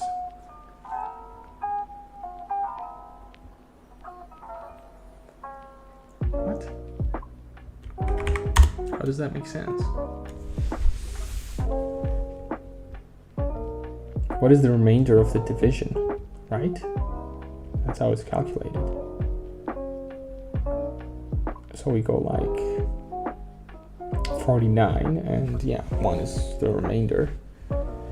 And here, it's 45 or?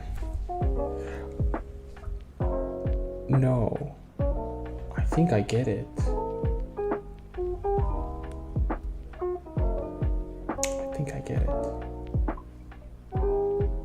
Yeah, the pattern is, well, these two sum up to 7.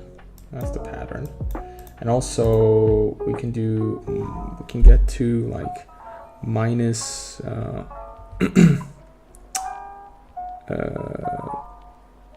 56, and then the remainder is 6. Oh.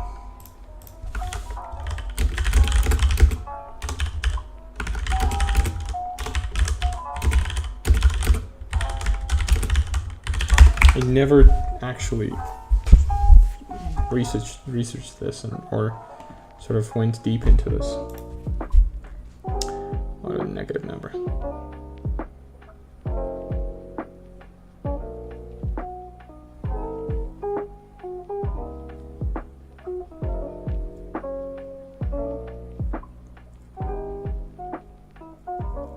It's because minus 14 and then, yeah.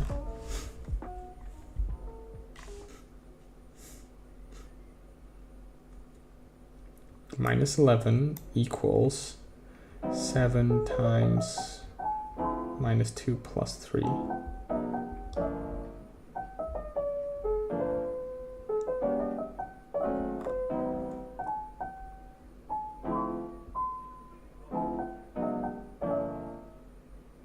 Keep adding 7 to it until you get a positive number.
So we floor the result of the division, then we multiply the number by that, and we subtract those, and we get it. Yeah.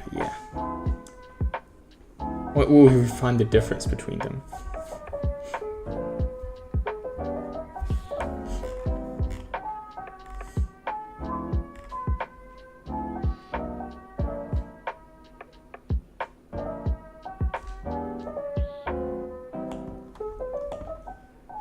Okay, that I understand now. Okay. Now, what about this? 5 mod minus 2. Why is that minus 1 here? Wait.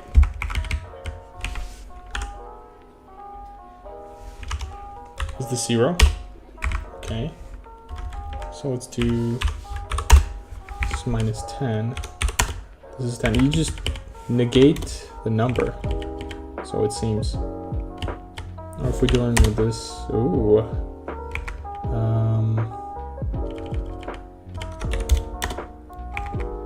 Okay. Oh. What if we do minus 20? Oh my goodness. Oh no. This is more complicated.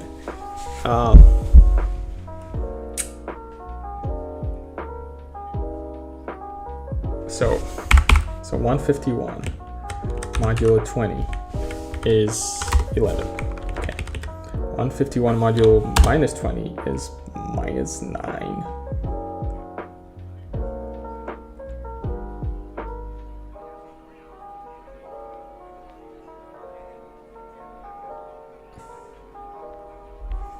So when we... Oh no.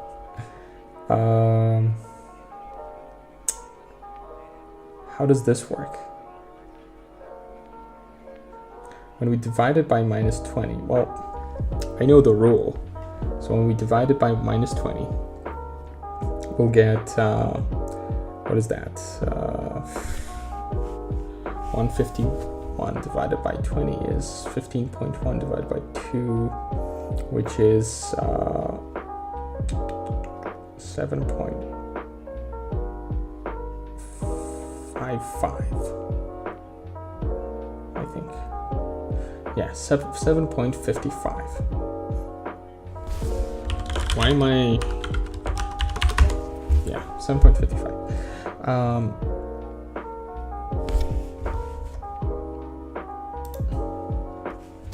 And when we... Okay, that's 7.55, right? So 151 divided by minus 2 is going to be minus 7.55. Then what do we do? We take the lower bound, right? So we get 7, so we get 140. So we got minus 140.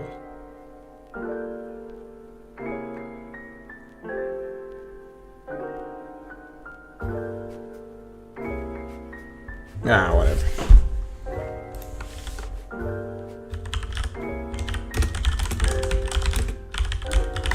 Okay, is it called a quotient or modulus? Okay, modulus with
This is wrong. No, this is wrong. This should be minus 5 mod 3. Should not be minus 2. It should be 1. Right? Because you go minus 3, minus 6, and then the difference between that is 1. Yeah. So actually, this is a mistake. Programming languages don't do this.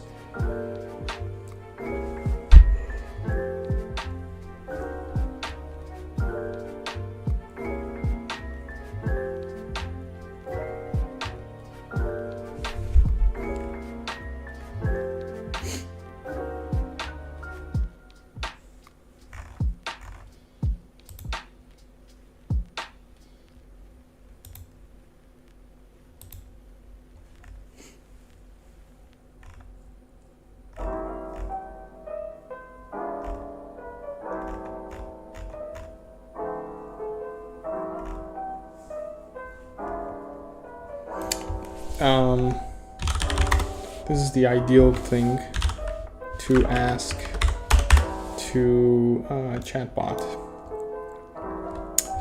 Why is minus 151 modulo minus 20 equal to minus 9? This guy right here.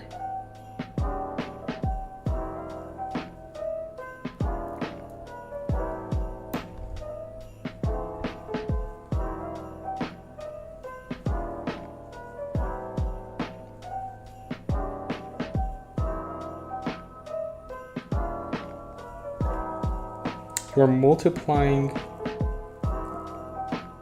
1.51 by minus 2.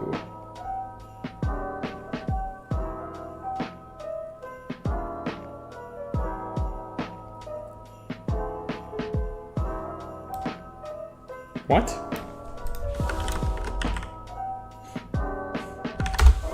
Oh, no. Okay. Actually, my question is, why is 151 mod minus 20 equal to minus 9?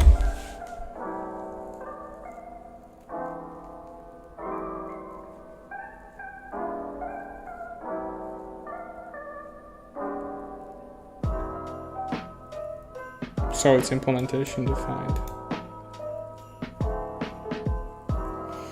Number r such that 151 is equal to k times minus 20 plus r. K is an integer. Well, if that's the principle, then we go like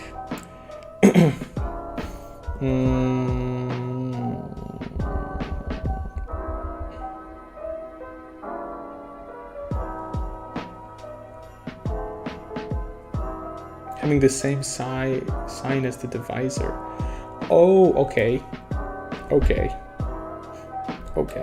Well, because there's multiple k's and multiple r's here, okay? So 1k could be like 7, and r could be, well, r has to be less than 20. Right, less than the absolute value of r has to be less than 20, right?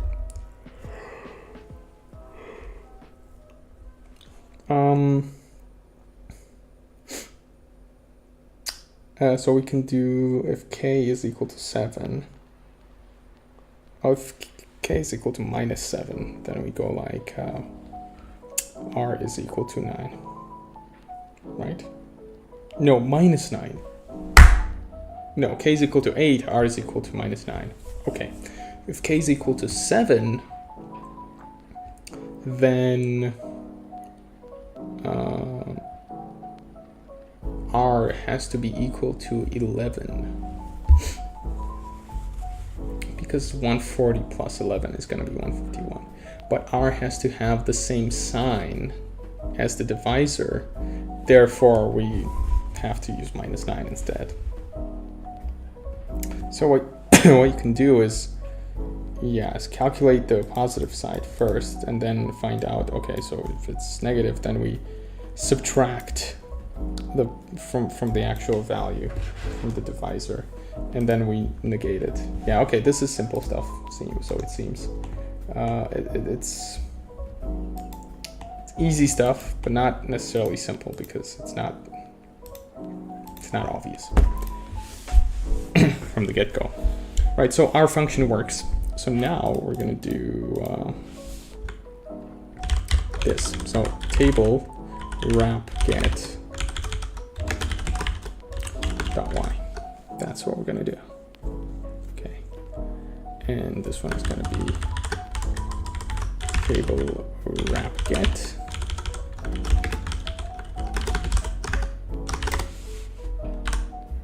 ooh, this is still bad, still very bad.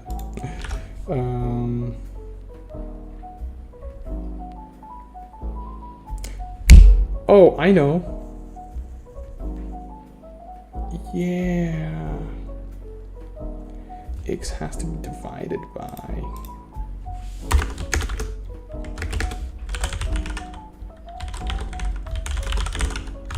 this.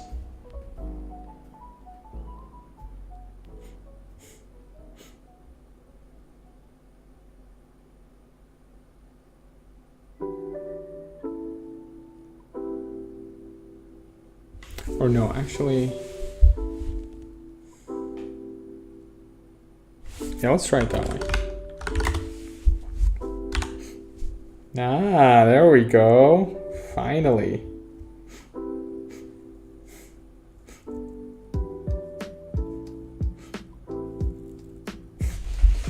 Although,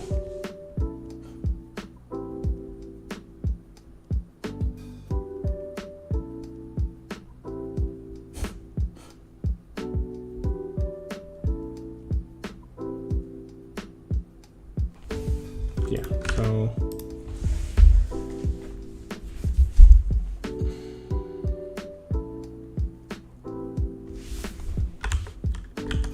we'll do something like this.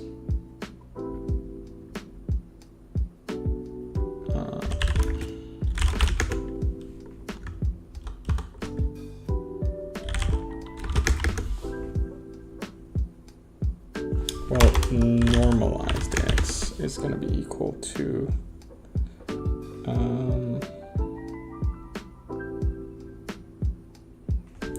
self water x minus self collider with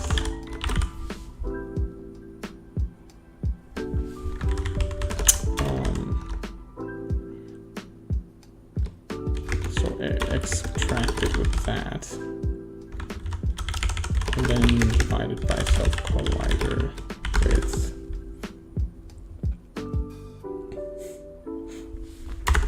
then the index has to be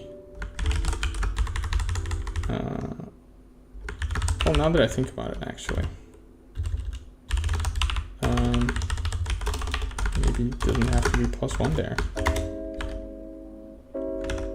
Ooh, that's worse.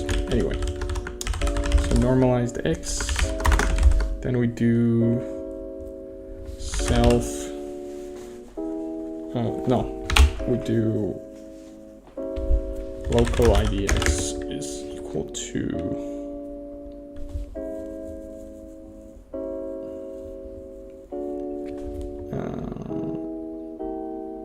self wave points times 1x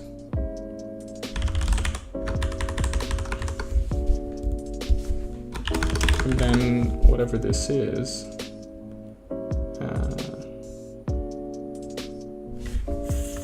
Lord.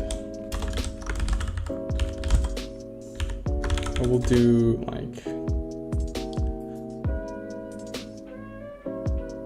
rel x or yeah, let's do that. And if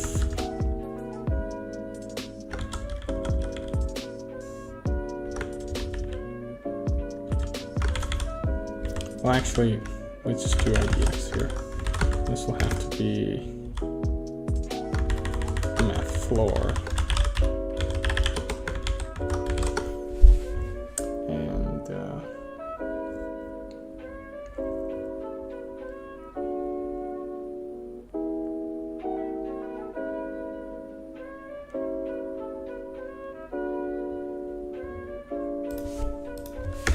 +1.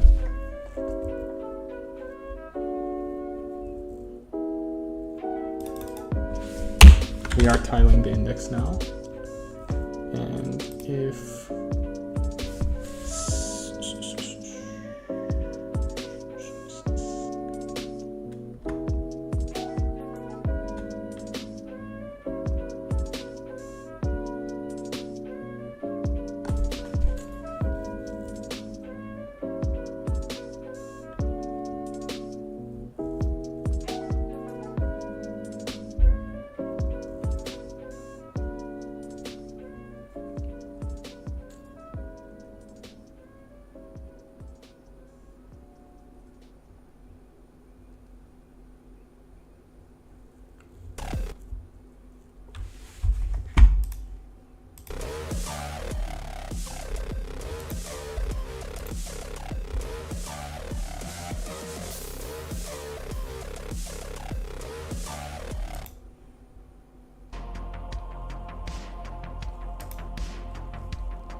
we have to check if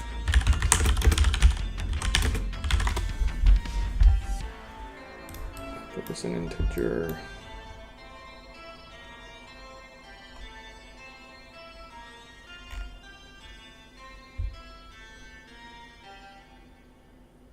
No, this is terrible.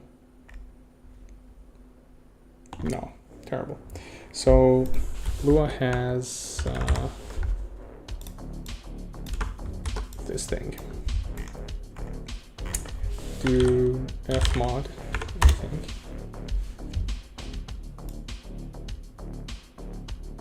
Oh, no. Do mod f, I think. Okay. So if the mod f is equal to whatever, then yeah, okay, so, so we'll do if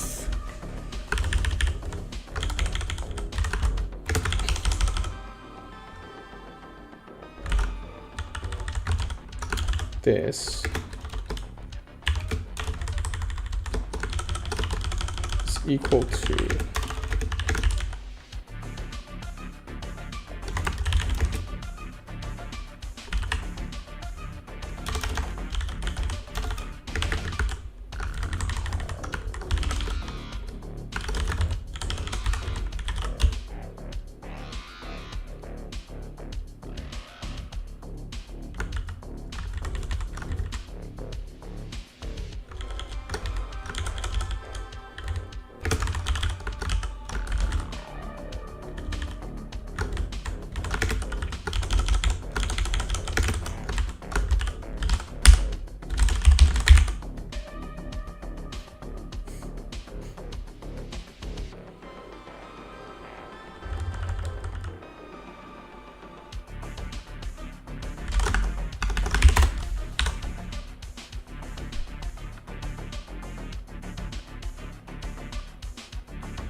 Yep. And now it's accurate.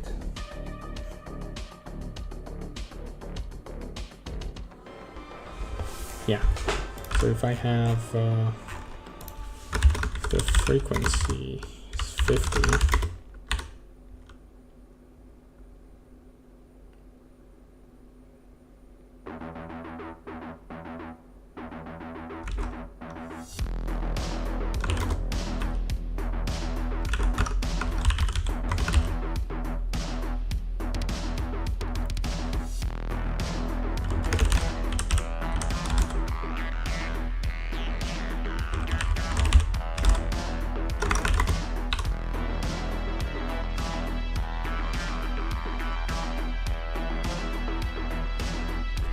This is wrong. It should be interpolating.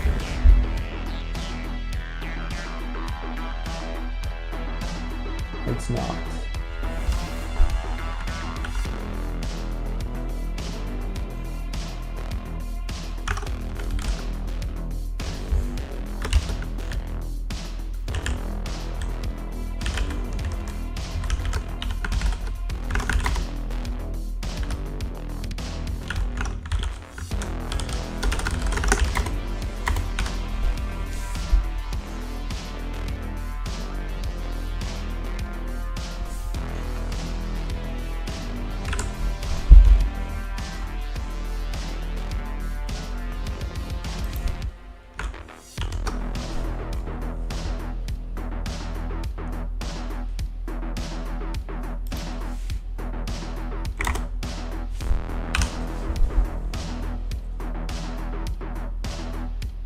Oh, I know what the issue is.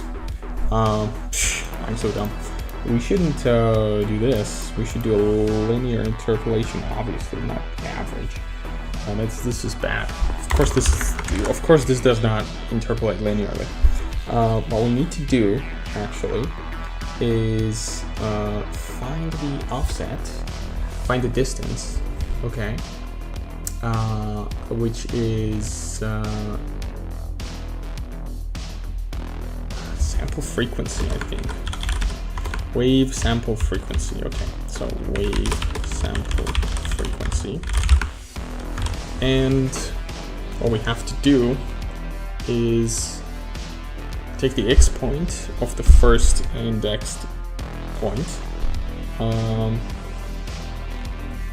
So we'll do like this. Local P1 is equal to this. Local P2 is equal to this. P1x, take that. So we do value is equal to math lerp and that P2x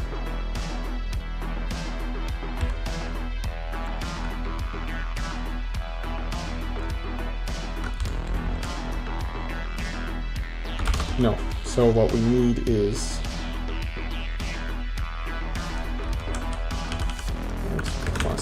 self-wave sample frequency.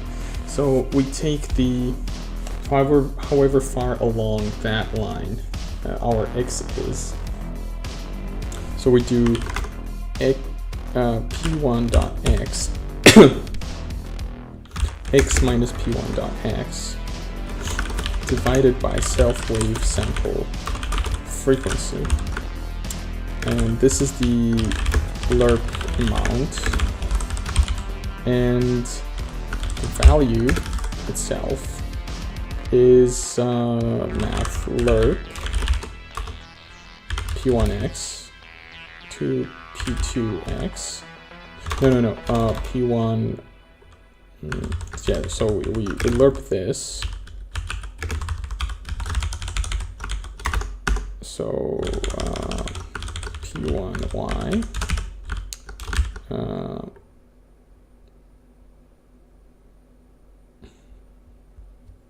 We lerp from here to here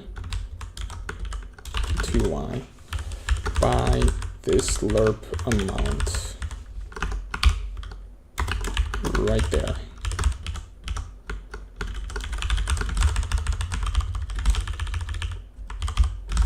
There we go.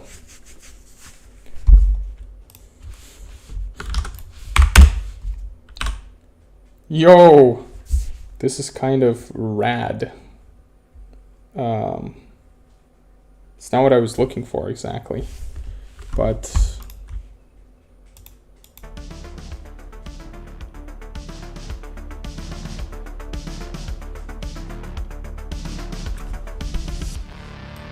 it's kind of slightly doing what I'm asking for.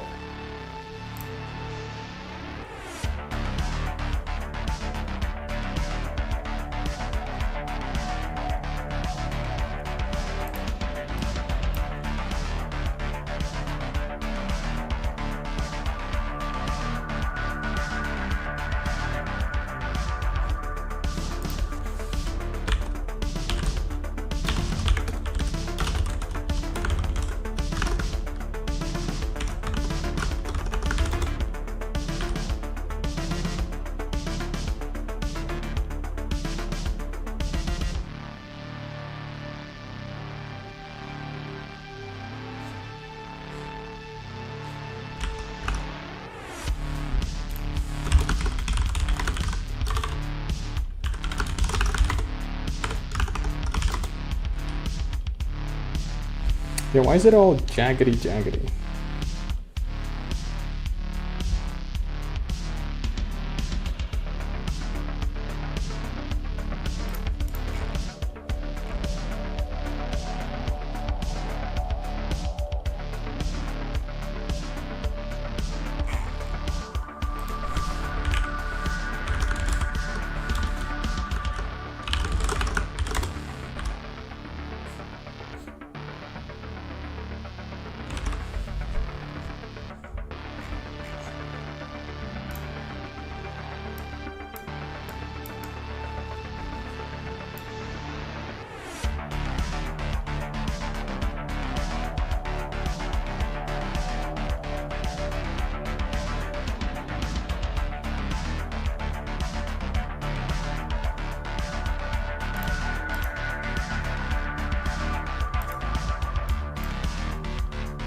Okay, now this is more accurate. That's nice.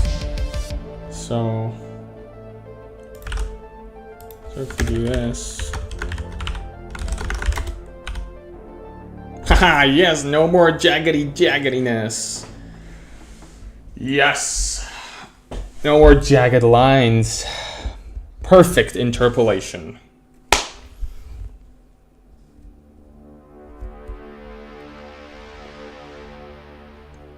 Yeah. Now that I think about it, like, maybe just running the sine function is... Maybe I should have just run the sine functions instead of interpolating this thing.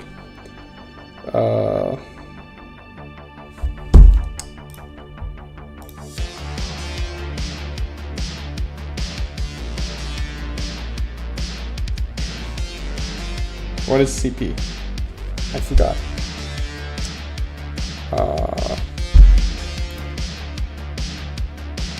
Something point.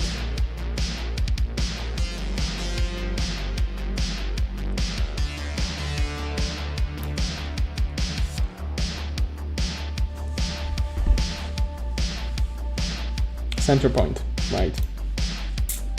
So yeah, I could have just now that I think about it, like, why did I interpolate? Why am I such an idiot? Like, you interpolate to save on the processing power that you would have spent, you know,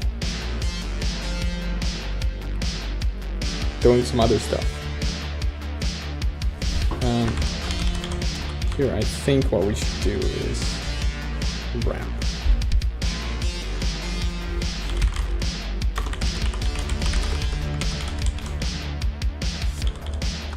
Well, maybe, yeah.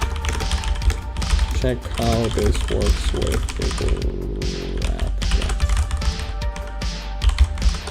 Yeah. Okay, so interpolated force works. Maybe we wasted an hour, I don't know. Now we gotta up the wave force. Let's do 100.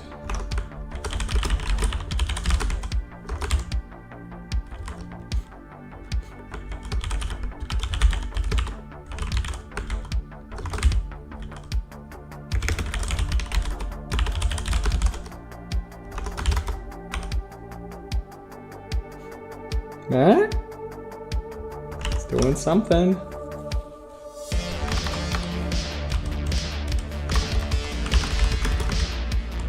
Let's do 1,000. Man.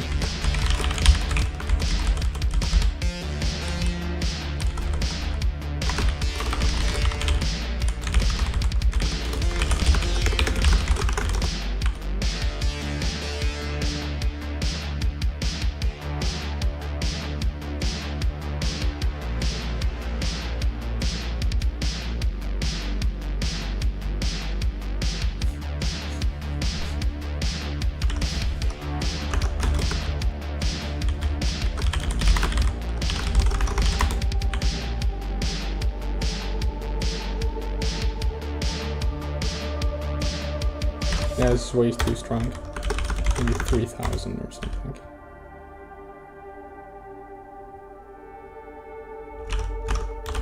Okay, maybe 1,000 is enough.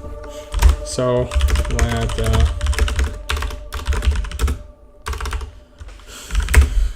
and wait force calculation at point. Okay. So now we've got waves, not waves, but they're not waves, they don't move. But if we wait for these objects to achieve equilibrium, we shall see that they follow the sine wave. Look at this. So this guy is lower than this guy, who is higher than this, and this guy's higher, so they sort of follow the sine wave. If I reset the thing here, you can see how they follow the sine wave. So what I'm gonna do now is I'm gonna start moving this, I'm gonna start shifting the sine wave, okay?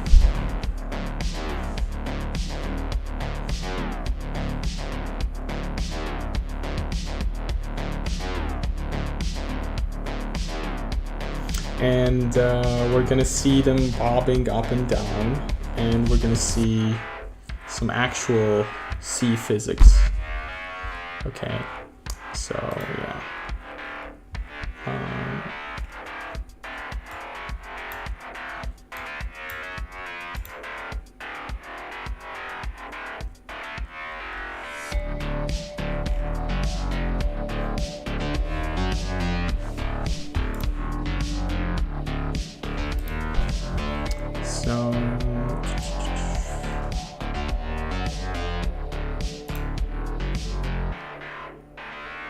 Yeah, this is not the brightest idea.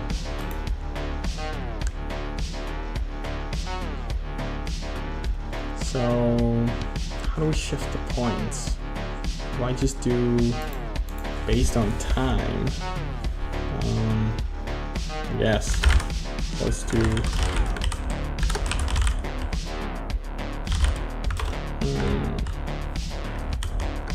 Oh, let's do it this way. Okay, so let's do.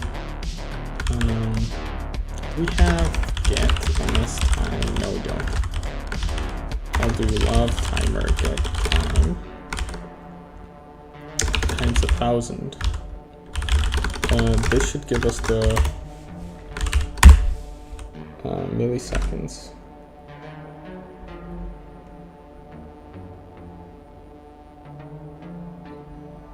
So if we do 1, 2, 3.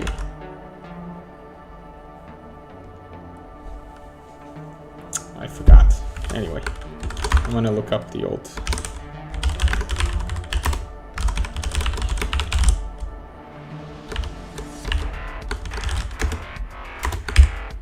Yeah, this function. I should keep it in my engine files.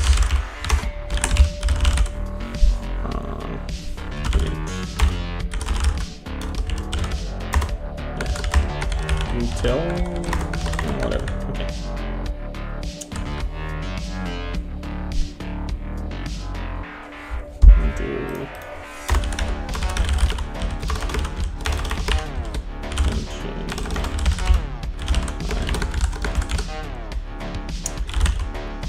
There's a timer, there's time. It's a separate thing, so.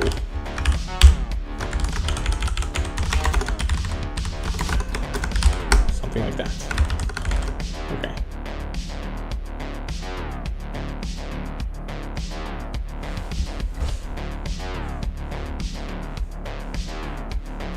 Maybe it's better to use OS time. No. This is faster. So we'll do the shift.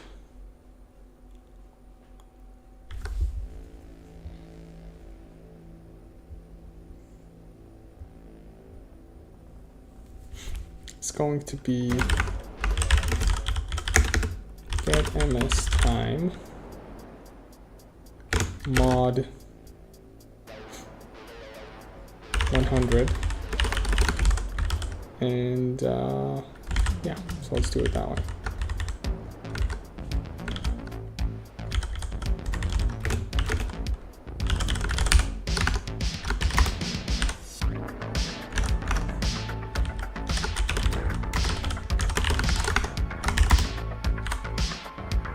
That's way too fast.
fast. Okay.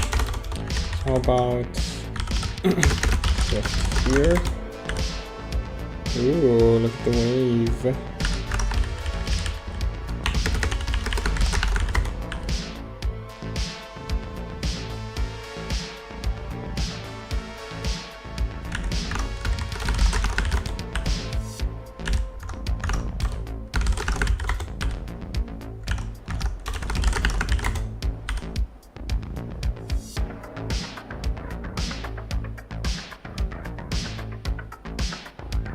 Yo, we got waves!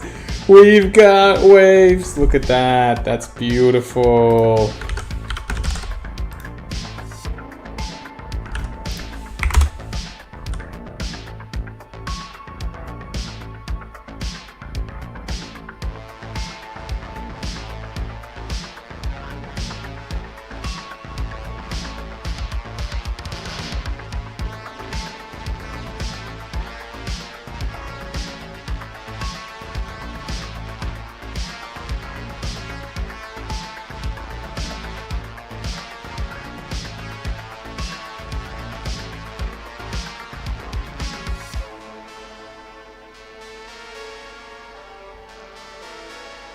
It's mesmerizing.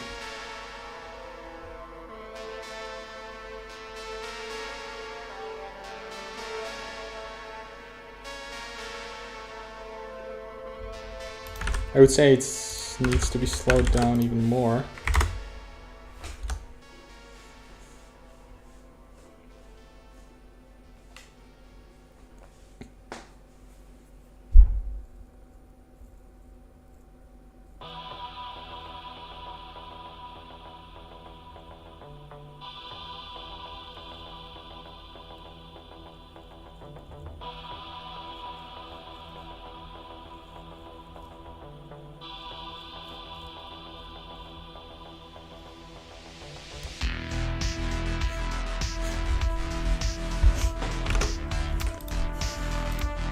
I forgot to update the task.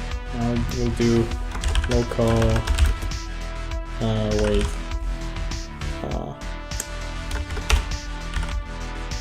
What's the word I'm looking for?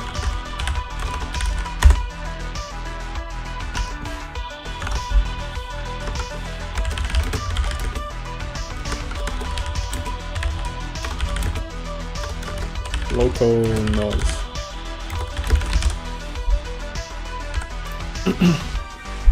Right, so that's what we gotta do now. Let me try something else here. So we'll do like, well, this is, so the higher this is, the slower the wave is. So times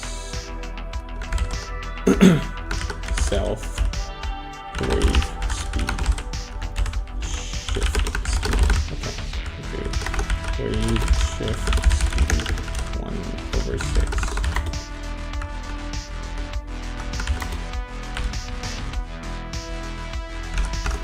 And if we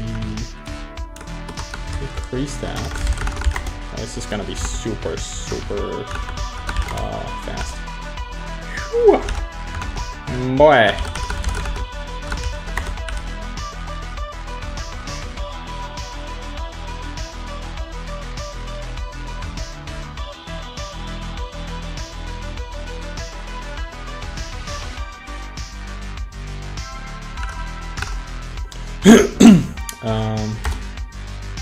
To 0.2.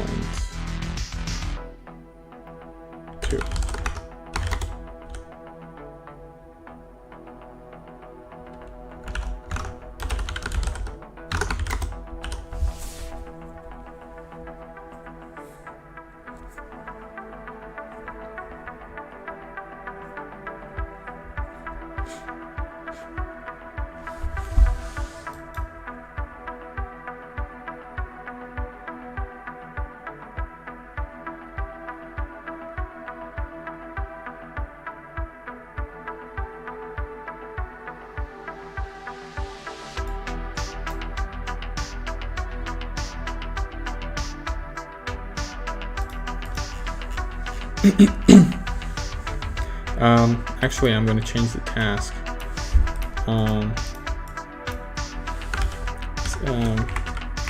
Tasks. Okay, we'll do that. Number 2. Number 1, slow down.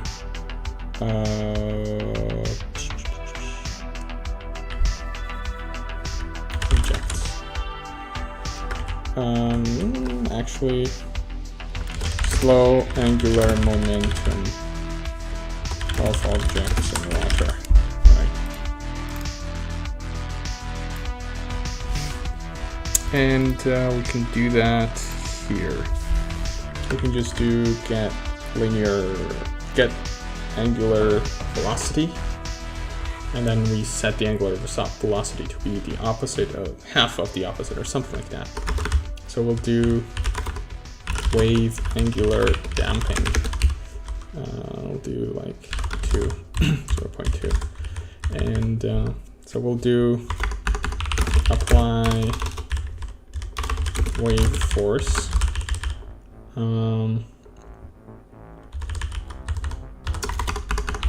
Apply buoyancy, and we'll do apply angular damping. So obj body gets angular velocity.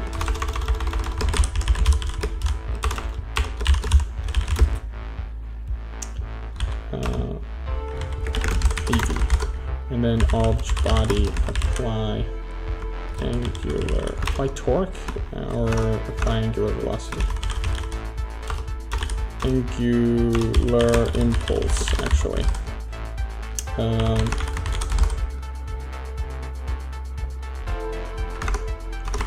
I do this? So if let me test it here. If I spin this guy around.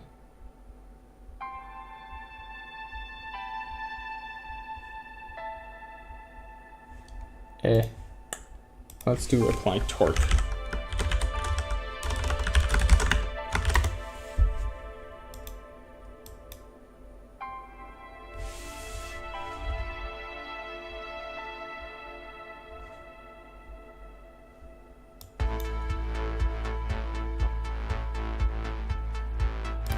I don't think this is doing anything.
Okay. Get angular, maybe, yeah, the issue here is that the angular impulse is not necessarily what we're looking for.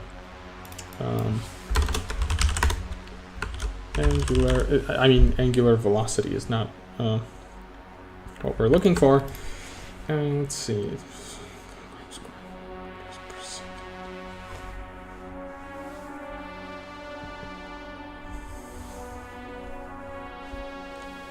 Yeah, we need to apply a torque because this is consistent. And when we get the velocity, we need to multiply it by the so impulse is mass times velocity. So we're going to do obj body get mass times 10. For now, let's do 10. Okay, so I'm gonna wait for them to come to rest. Then I'm gonna spin.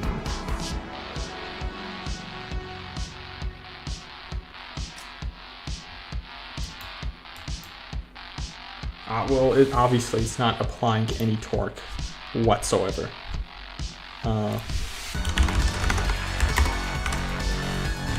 Maybe I need to go crazy with the values. Okay, let's go. So, boom. Ah, there we go. Haha, yes.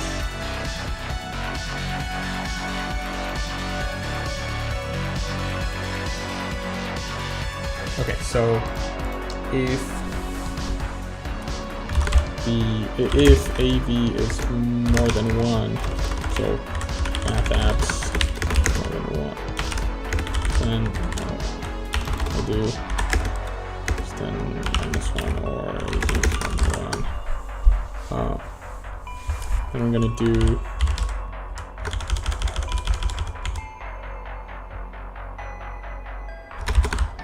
it's gonna be angular damping. It's not really damping, but we'll do 50.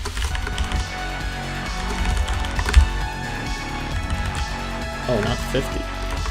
There's 1,000 here. Let's do 500. So half of that. Yeah. Half of 500.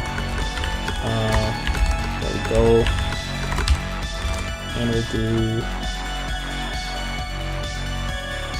Yeah, that's pretty much. I kind of feel like this is. Yeah. So the higher the damping, the higher the. Well, actually, how about we do AV squared? And we'll do 100 on this. Let's try that.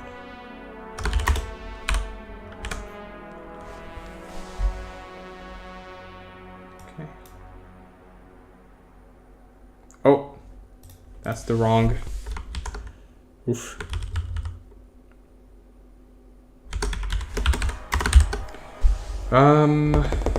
Oops. Okay, let's do it this way then. Also, this is a self-angular damping. Okay.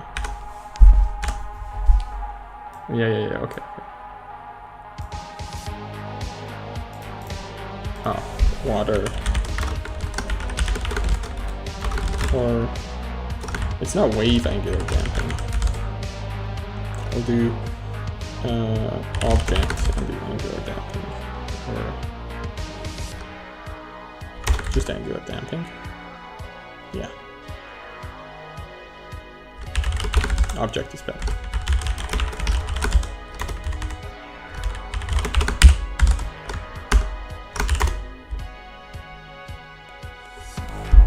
Right, let's toy around with this. So it should not be it's rotating really easily in midair, but in water it should be sort of. It should not be spinny like that. It should be like, oh, hold on, friendo, I gotta slow down. It's not really slowing down, is it now? Let's do this.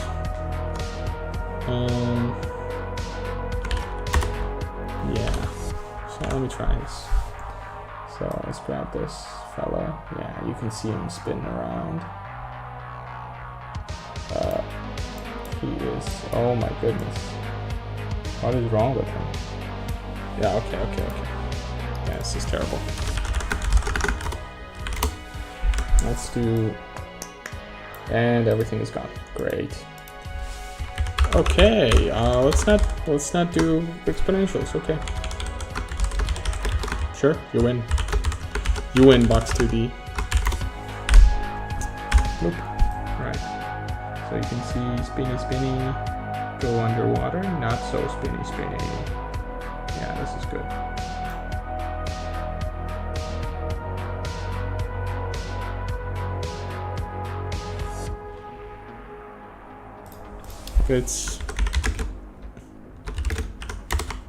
more than 10 or something. We'll do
it's not higher than 100 meters per second. Well, maybe not. Yeah. Let's see what's down there. Woo. What about that?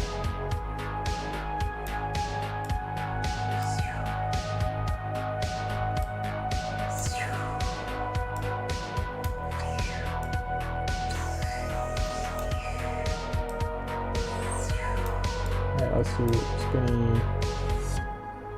Yeah. Let's do. So I don't want the minor. Yeah, it should be stopping. Yeah, it should be stopping that. Okay.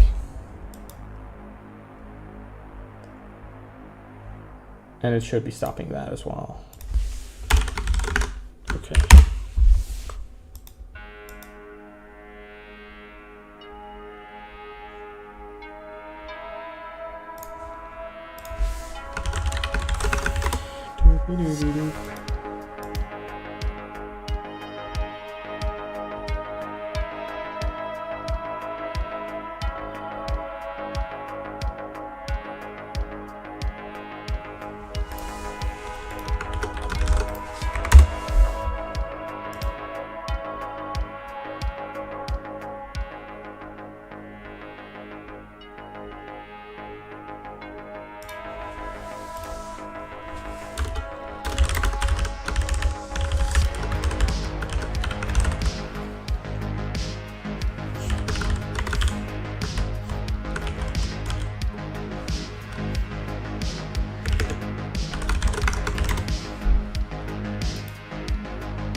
I need to give these things much more angular damping. So we'll do this physics.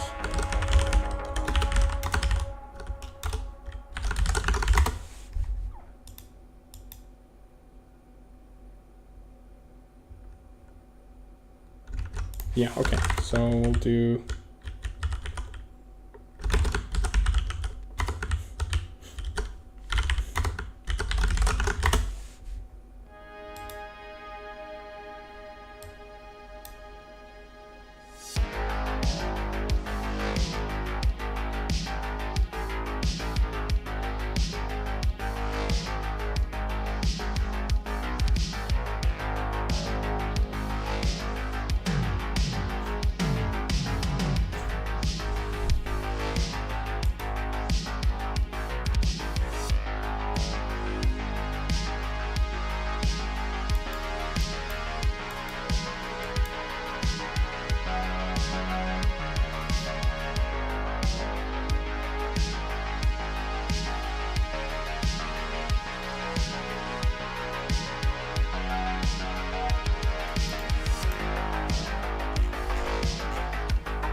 okay, that's one task complete. Now we gotta apply the local noise.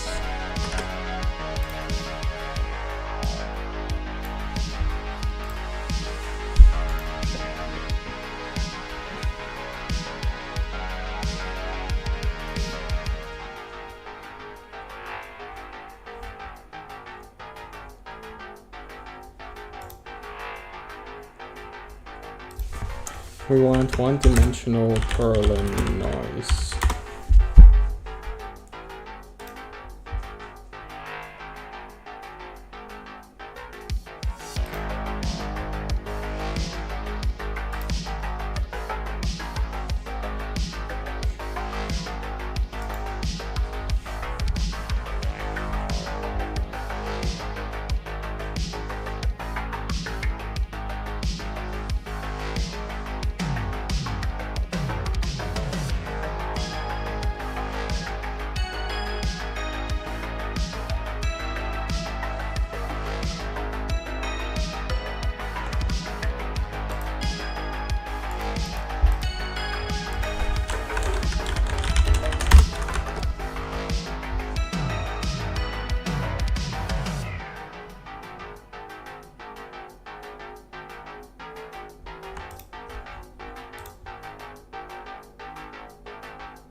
So this is smooth step.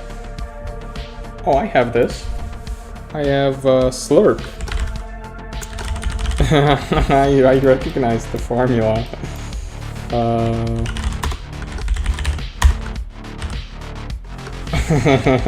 Hello, hello. What's up?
Alright, we're gonna read this paper because I don't understand Berlin noise or simplex noise either.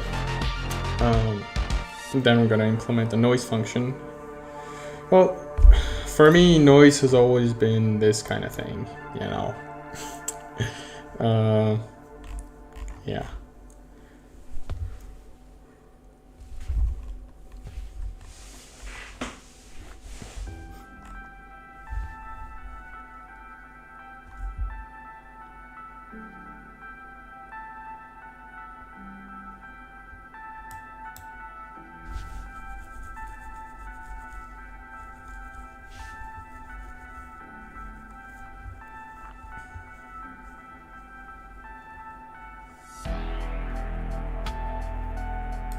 Who's this guy?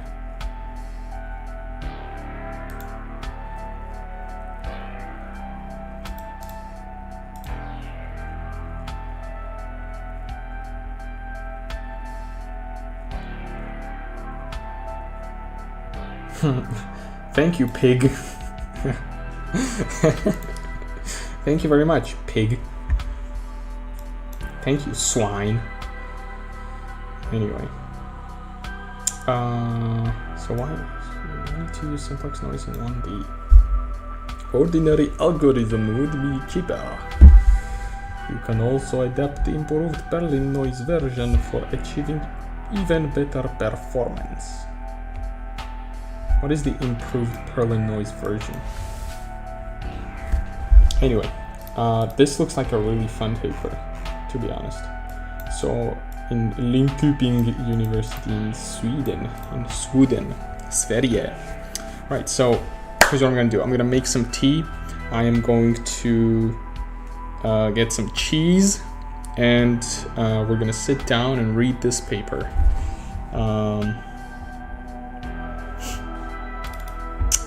So I'm gonna just put something here. Making tea, be back in 15 minutes.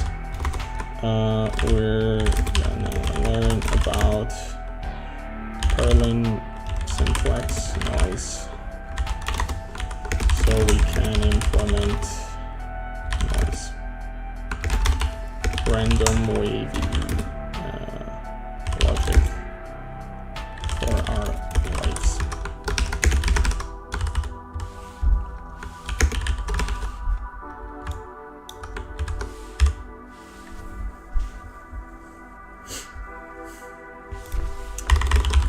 Read this. Going to read this paper.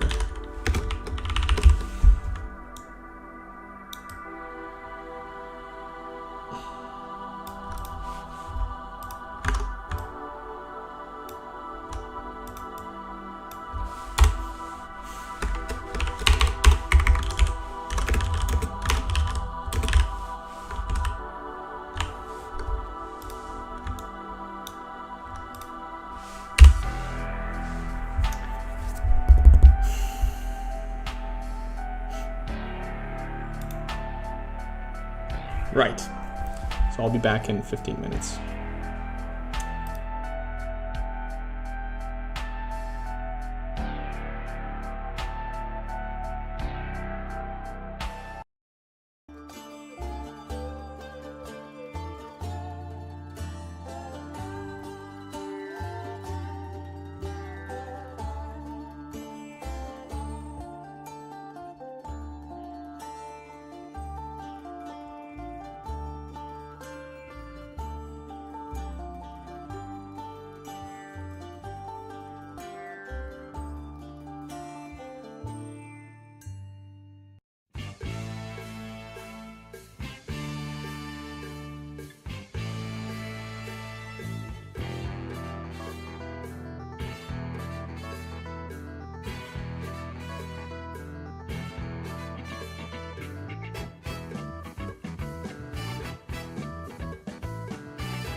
My goodness.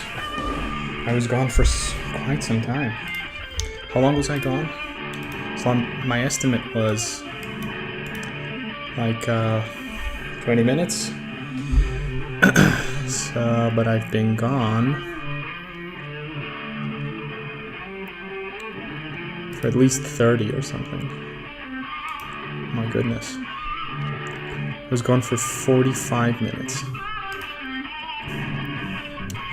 It's crazy.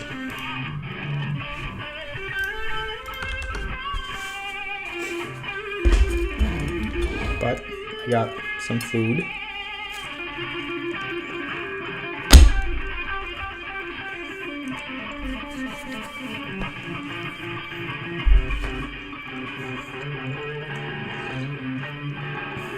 And we're going to be reading this.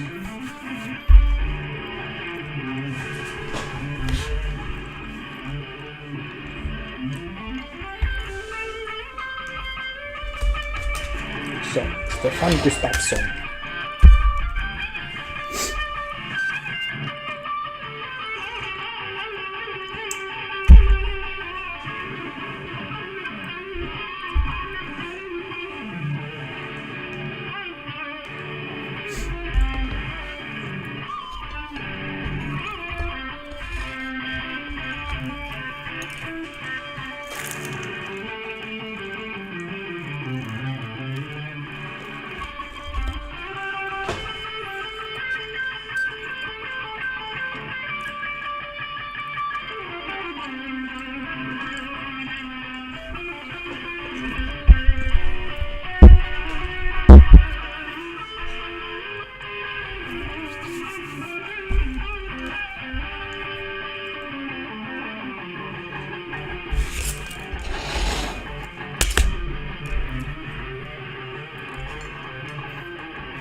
So you create a gradient, Homologous product. which gives you a slope.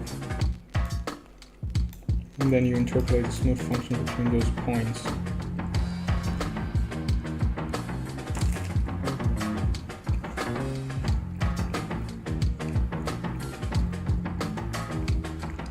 Homologous product.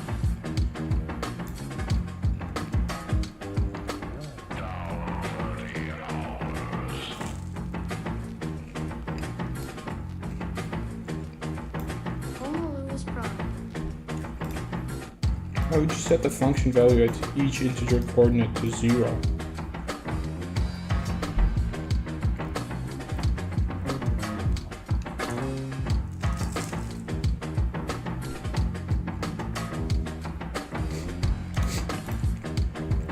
Homologous product.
So from what I gather, you assign a slope to each integer, and then you interpolate between those integers. And the interpolation function, it used to be the smoothing function, but now it's this because its second derivative is also 0. Okay, at the endpoints.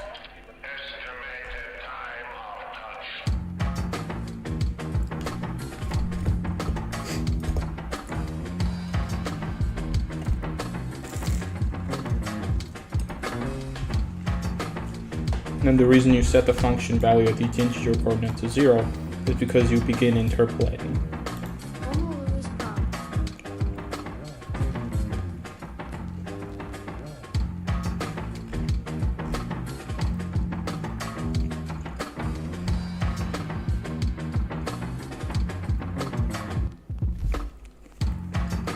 But how do you sort of like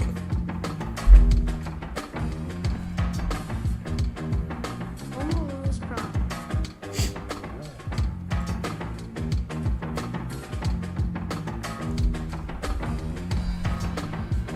I mean, this smoothing function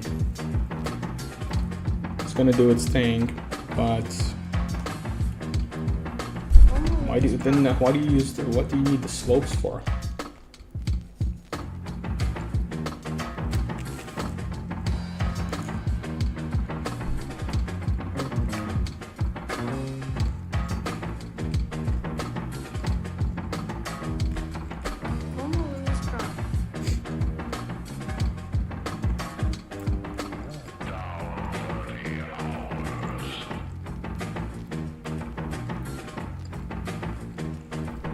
Homo-Lewis problem. Homo-Lewis problem.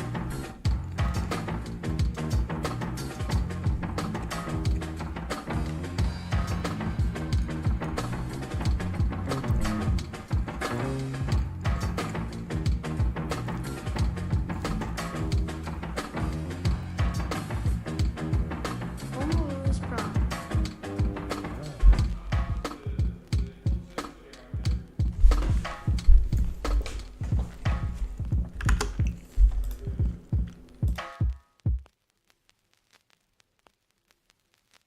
Direction, course exact. Estimated time of touch.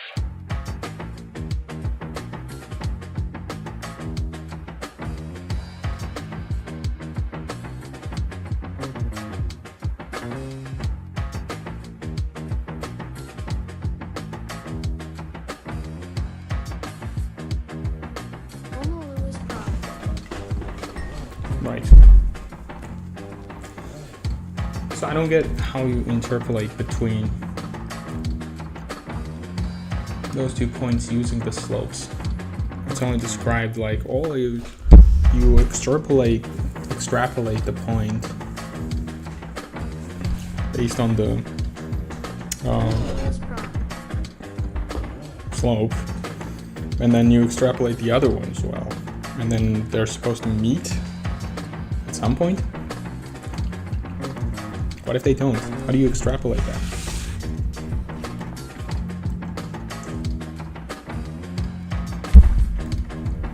Homo-Lewis problem.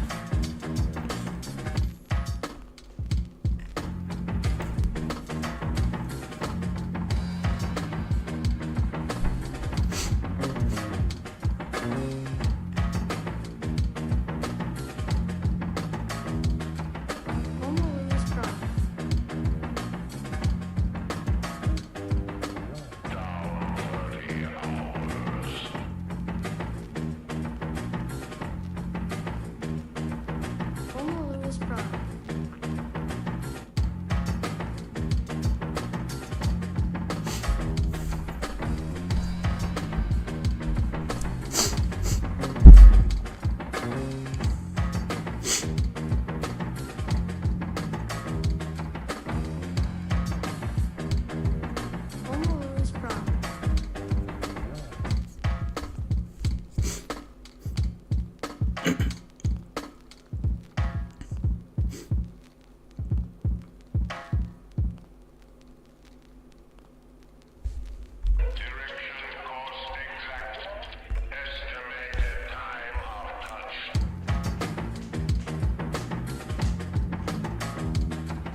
how do you smooth between those?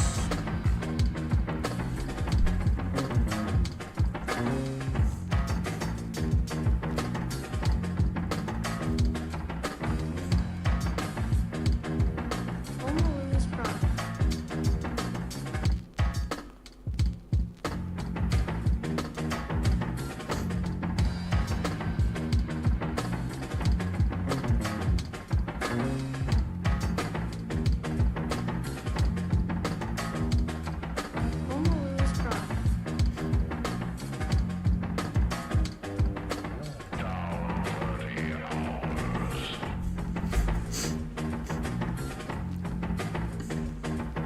Always prop. Always prop.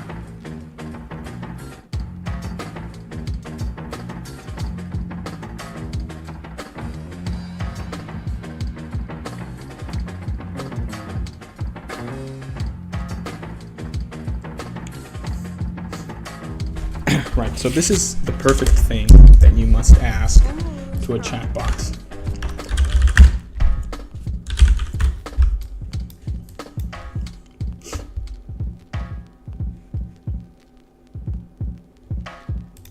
Right, so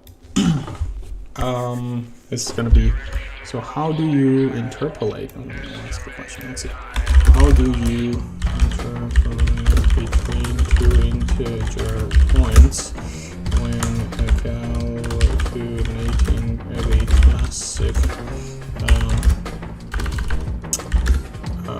Perlin noise? Always prop.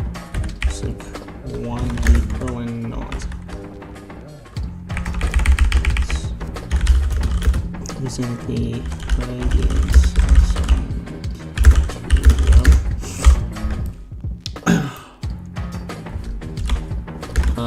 I know the smoothing function, Always prop. the Hermite smoothing function, Hermite smoothing function comes into play when interpolating between those two integers. But I'm having trouble understanding what gradients are used, where the gradients come in this case.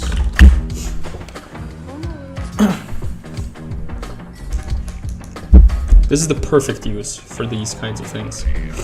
Yeah, think with your little giant neural network friend, and let's see. Here's a breakdown of how it works. Putting the gradients in the Hermite smoothing function. There's no fade function come into play. Yeah, okay, I know this. The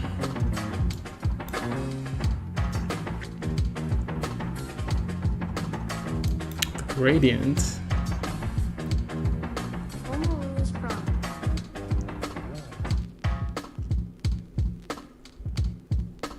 Just multiplying the gradient at each point by the distance from x to that point.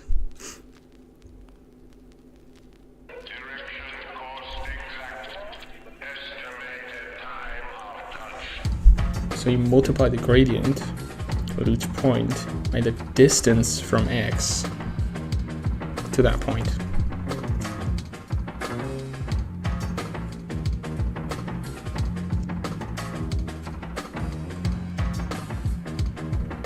Always prop.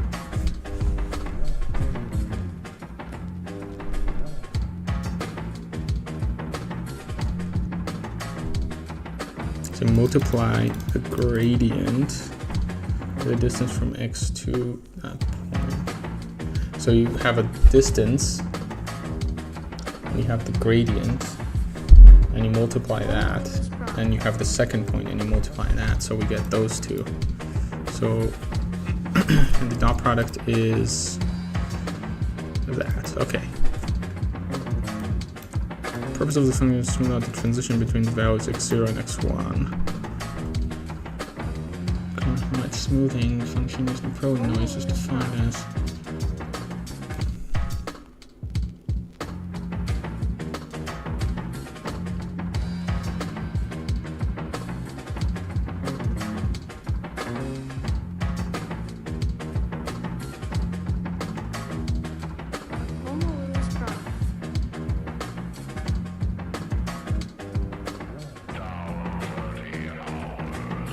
Wait, you're not using the dot product here. Homo Lewis product. Hold on, you just dropped the dot product.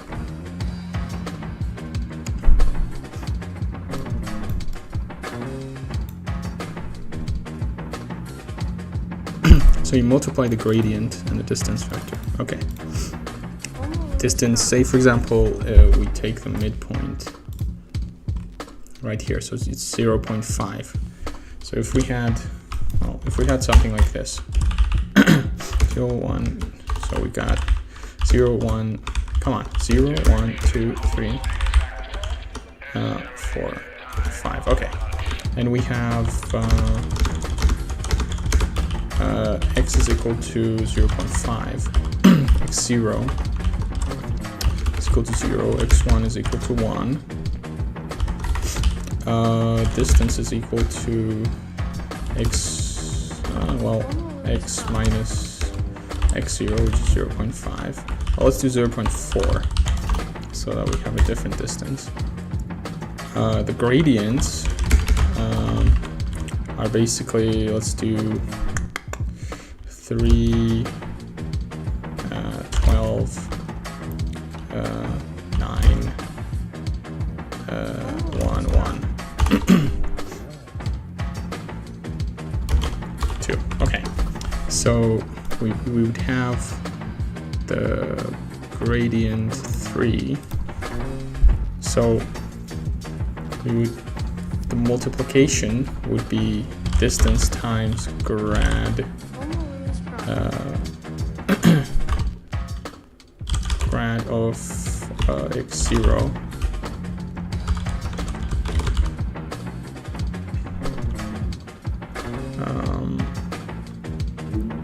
so that's one value, and we can have the other one grad x1, but right, so we get the gradients, but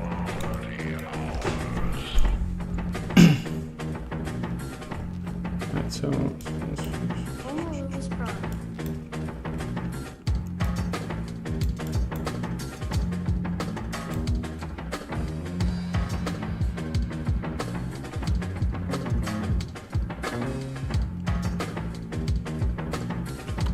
smooth out the transition between values at x0 and x1 to avoid abrupt changes making, Common Hermite smoothing function using prone noise is defined as notates the value between 0 and 1 that represents how far x is between x0 and x1.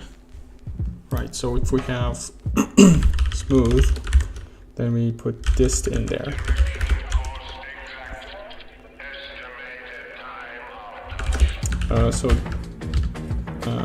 Dist 1 is this, dist 2, well, dist 0, dist 1 is x1 minus x, which is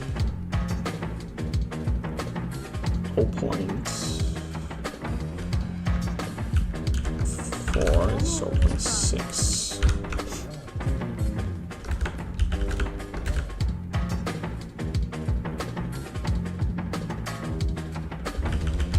Let's put 1.4 here.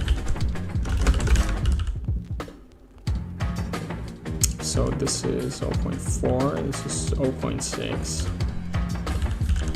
This is the gradient. Okay.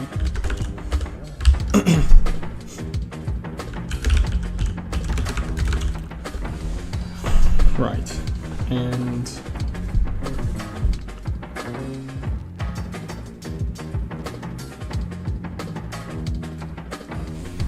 so that we're now calculating stuff here.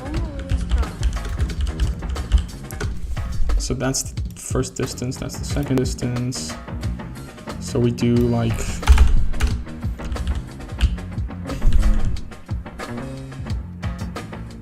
we have smooth, which is like a magic function. So we take this and this.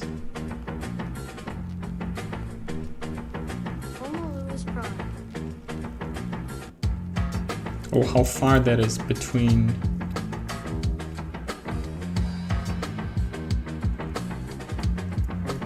in that case this would be like dist 0 divided by x1 minus x0.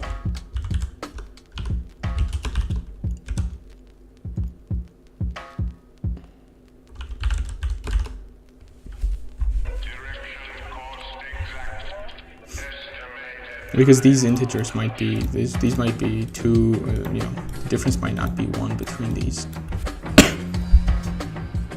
Okay, so we have the smooth.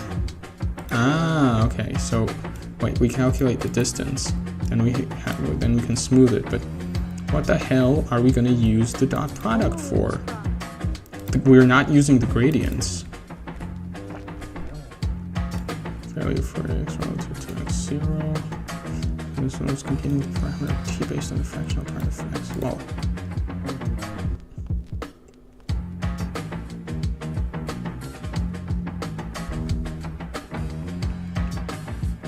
okay, okay, linear interpolations between the two.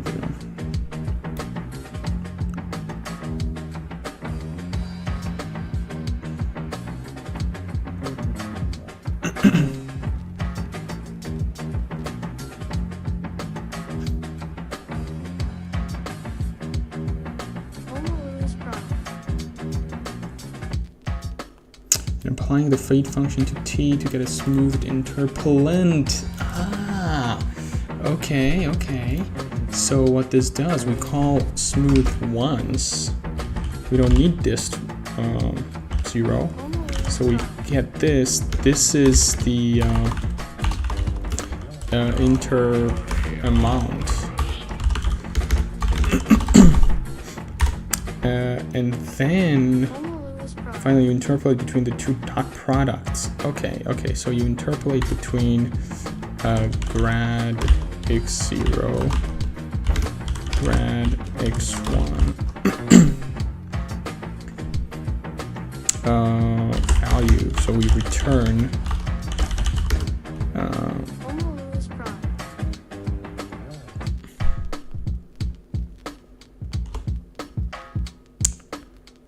lerp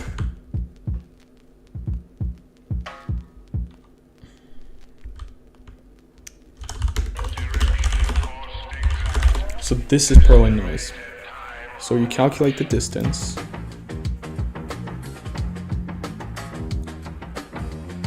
Then you smooth the distance. Well, this should be like divided by x1 minus x0.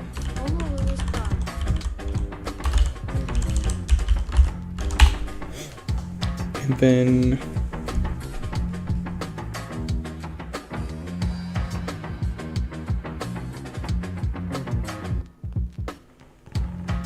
smooth interpolant value from step to smooth blends the contributions of the two gradients measured on how close x is to x0 and x1 is. Smoothing ensuring that the blend is non-linear and smoother.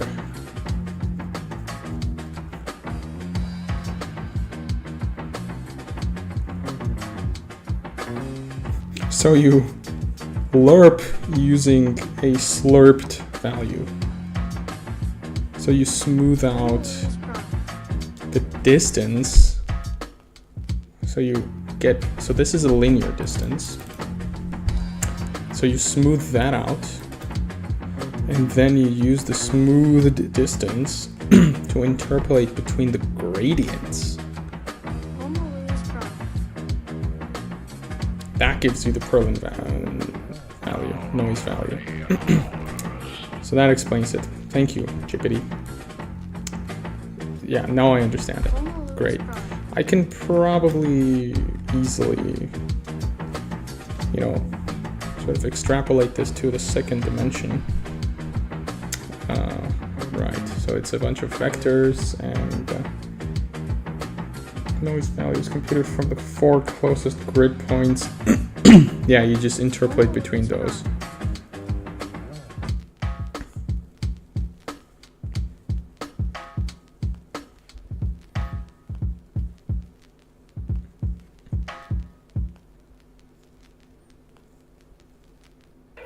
It's like this guy meant to illustrate all of this in words. And so I missed it.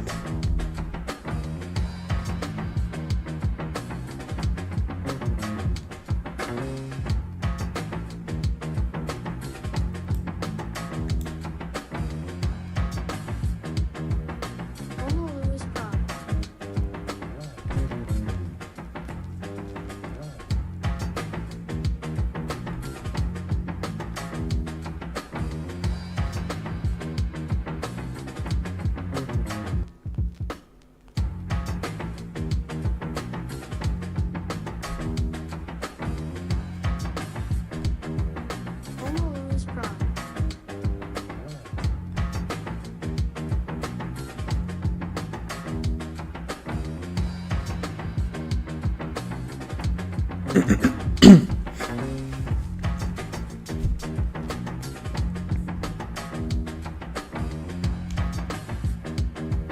Honolulu's product. Honolulu's product. Honolulu's product.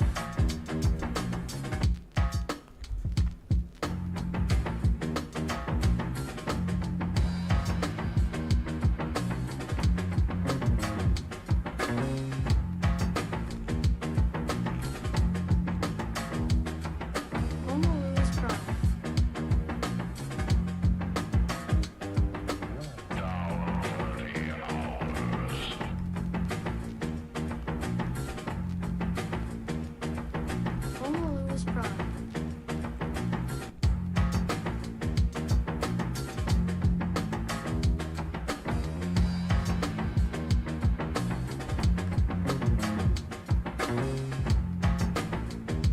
Yeah, the UV coordinates.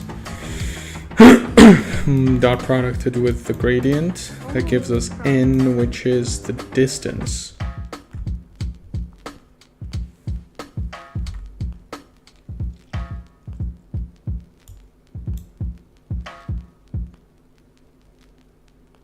And you multiply. No, you need to smooth the distance, no?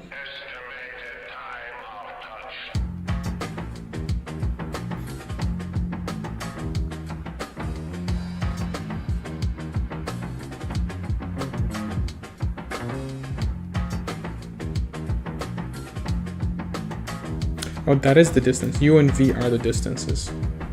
Honolulu's product. My bad. Yeah. So you're smoothing. So this would be n0 times that. What is n then? N is.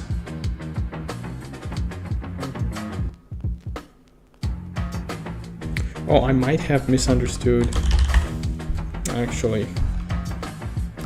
Let me see. Honolulu's product.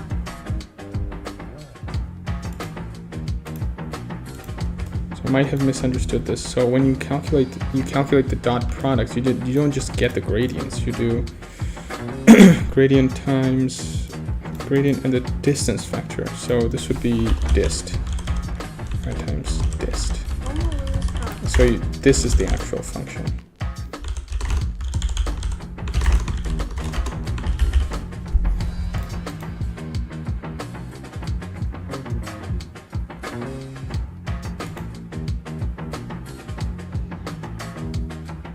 Honolulu's product.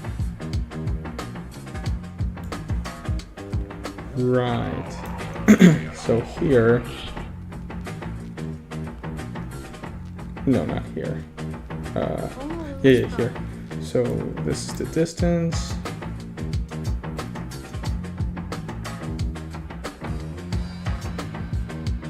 What is n here?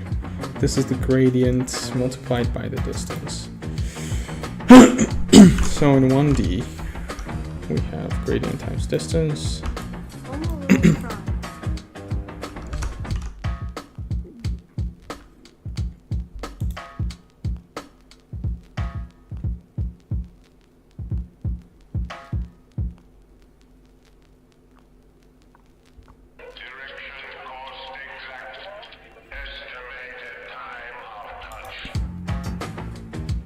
So this is 1, 2, and 3, 4.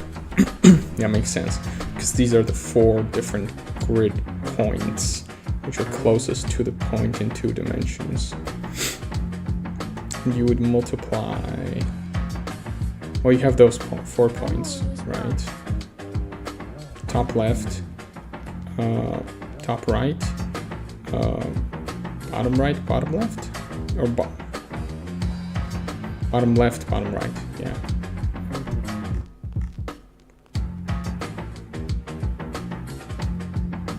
Yeah, so you get the V, you get the U.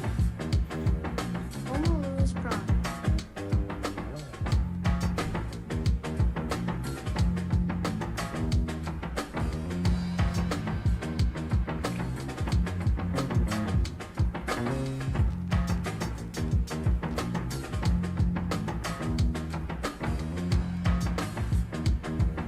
Homo Lewis prime. Yeah, all of this makes sense. Great. So this is, you know, good stuff. So G00. What is G00? It's the gradient at at this point, right? Homo Lewis prime. Because you're flooring both values. This is I, this is J, right? So at this point, okay. 1, 0 is, oh, plus 1, plus 0, plus 0, plus 1, plus 1, plus 1. Okay, so these are the gradients, right? So okay, cool. So you multiply those gradients, and you get gradient times vector times distance for all those 4 points. And then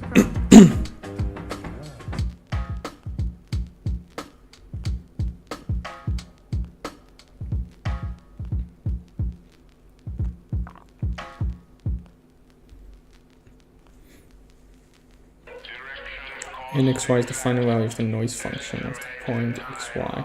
So this guy is doing something different. So like Homo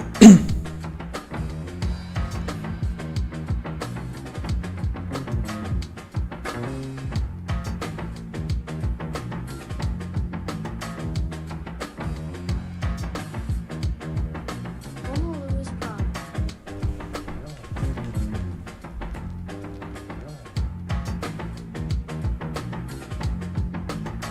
so 0, 1 would be plus I plus 0 and j plus 1. So this one. So calculate the top left. So this guy. The top left point Homo Lewis prime. times 1 minus fu, which is the smooth distance, but 1 minus that, okay? And Homo Lewis prime. that plus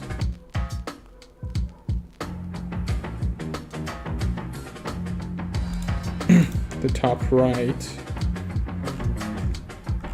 So top left plus top right, bottom left, bottom right, right? No, left and bottom,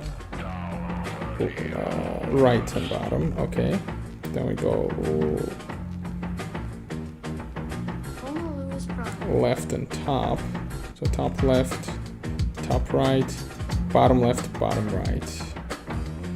Yeah. So this is bottom left, bottom right. Okay, so here we do, so we calculate the bottom left, bottom right. Homo Lewis prime. Then we calculate top left plus top right. And then we do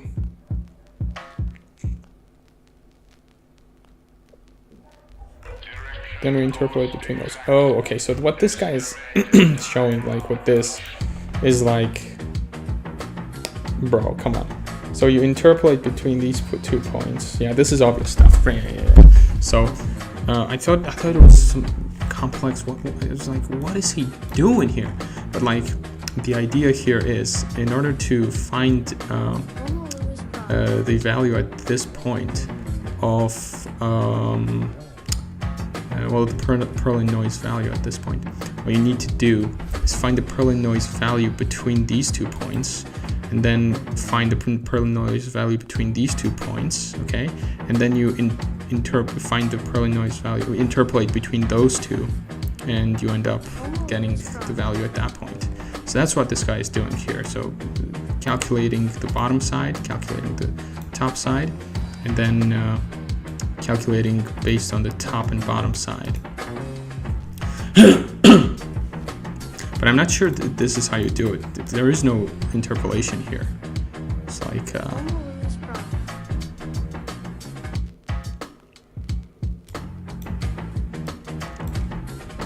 yeah, so one dimension at a time.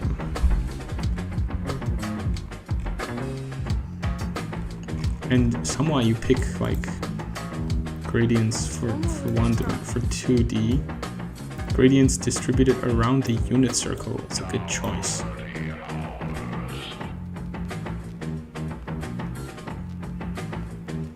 So like the Homo Lewis problem. surface normal vector at equidistant points on the circle, I guess.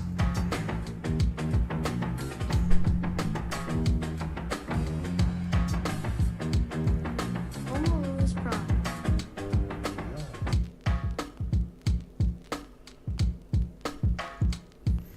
Just take a vector and just rotate it however many times you want until you surpass the initial angle.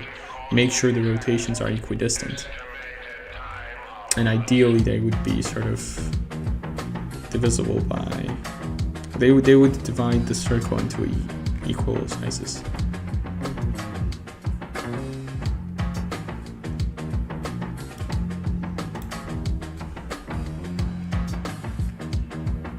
Homo Lewis problem.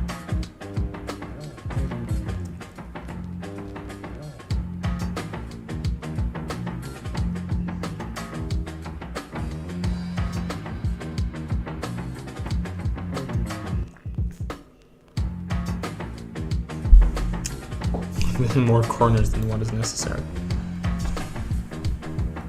Homo Lewis problem. Homo Lewis problem.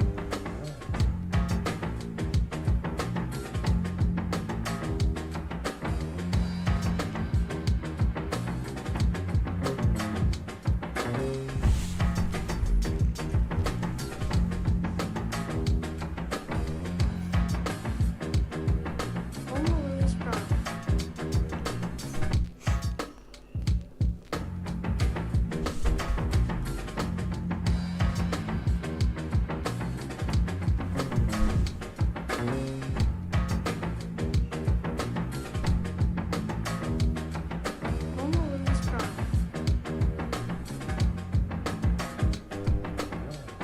Yeah, no, this is just gibberish here. This is like, why do I need to compute simplex noise in 4 dimensions? Maybe I also across time or something, I guess. Or if you're doing fucking nuclear physics, whatever. Probably not gonna use this. Definite advantage of simplicity. Few corners possible. Homo Lewis problem. I don't care about your hypercubes.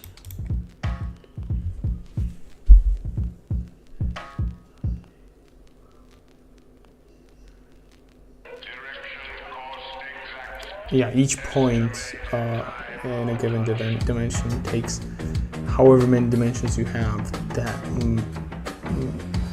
many more computations. But no, actually, in fact, squared, because you have to interpolate 2 points, and then you have to interpolate 2 more. Homo Lewis problem. So if you want to do it in 1 dimension, you'll just do 2 points. If you want to do it in 2 dimensions, you'll do 1, 2, and then 3. If you want to do it in 3 dimensions, you would have to do 1, 2, 3, and then Homo Lewis problem. I think 8. So 1, 2, and then 3. Okay. So you do 1. Then you do 2.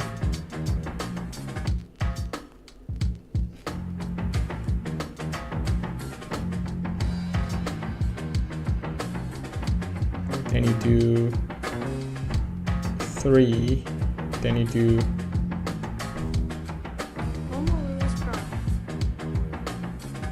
4, 5. You would have to do 5, I think. Or whatever, doesn't matter, really. Point P inside, I think I made a mistake there. Point P inside it simplex gets contributions value from 3 kernels connected to surrounding corners. Why do I care about this?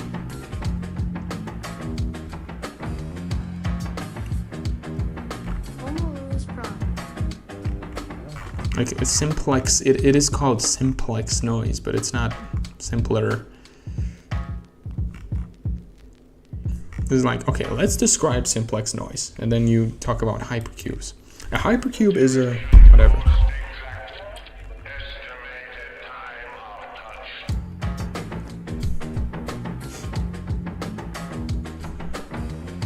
Where the contribution, so a simplex noise uses a straight summation of contributions from each corner, okay, where the contribution of each corner is a multiplication of the extrapolation of the gradient ramp and a radially symmetric attenuation function. So we have a radially symmetric attenuation function, and that is multiplied by the extrapolation of the gradient ramp, and we get the contribution of each corner, and then you sum those corners up. Okay.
These are the integers.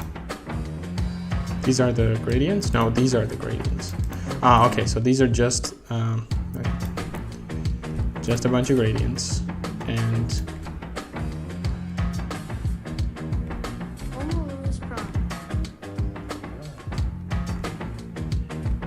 okay, we got all the gradients. Oh boy.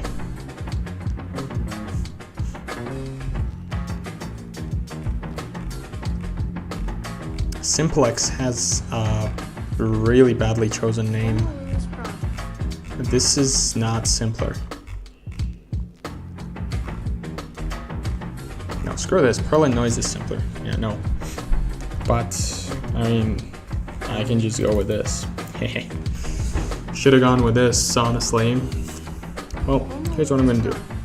I'm gonna spend like 5 minutes coding this up, and then I'll end the stream.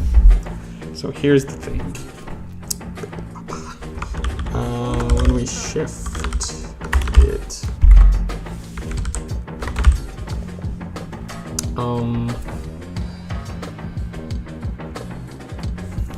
let's calculate it a second. Is this okay? We'll do local noise. So local noise is going to be this.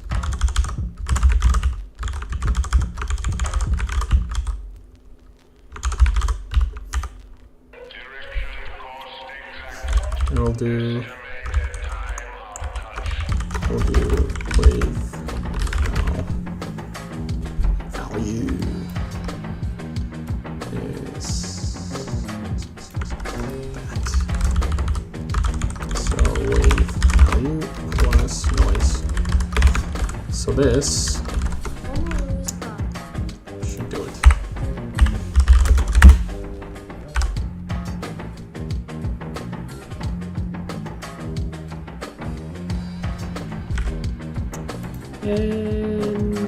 Not really.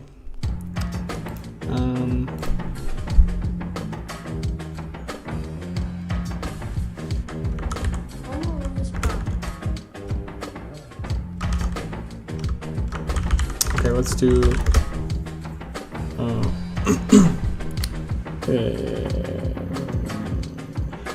VU. It's gonna be equal to this.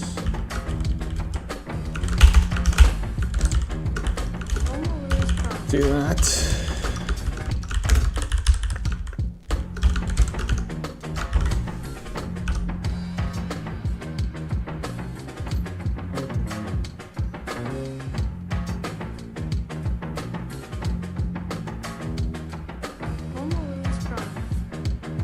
Hey, looks okay. What the only thing I would do here is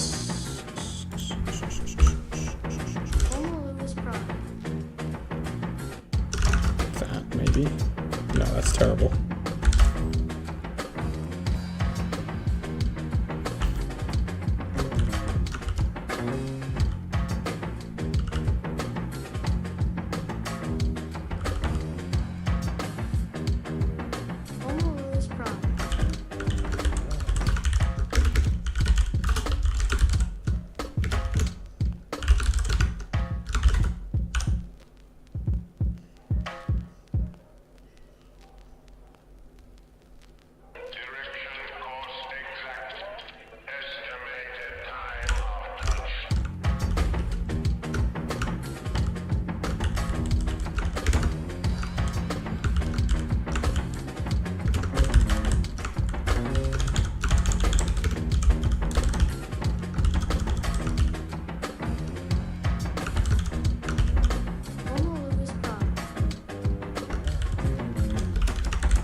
So we'll do wave noise shift speed.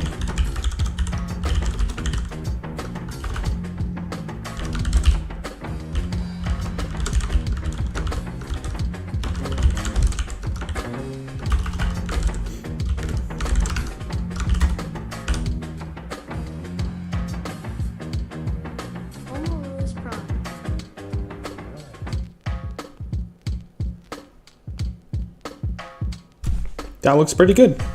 So now they're not necessarily going like this. They're like natural, kind of. I might actually do something like don't not suck them down, but maybe shift it slightly upwards. That's what I'm saying. Maybe, but yeah, that's it. Add local noise to waves. Great success. And I didn't need to read that article. It turns out this was enough. Right, so yeah, whoever came along, thank you for viewing. Homo Lewis Prime. I'll see you later.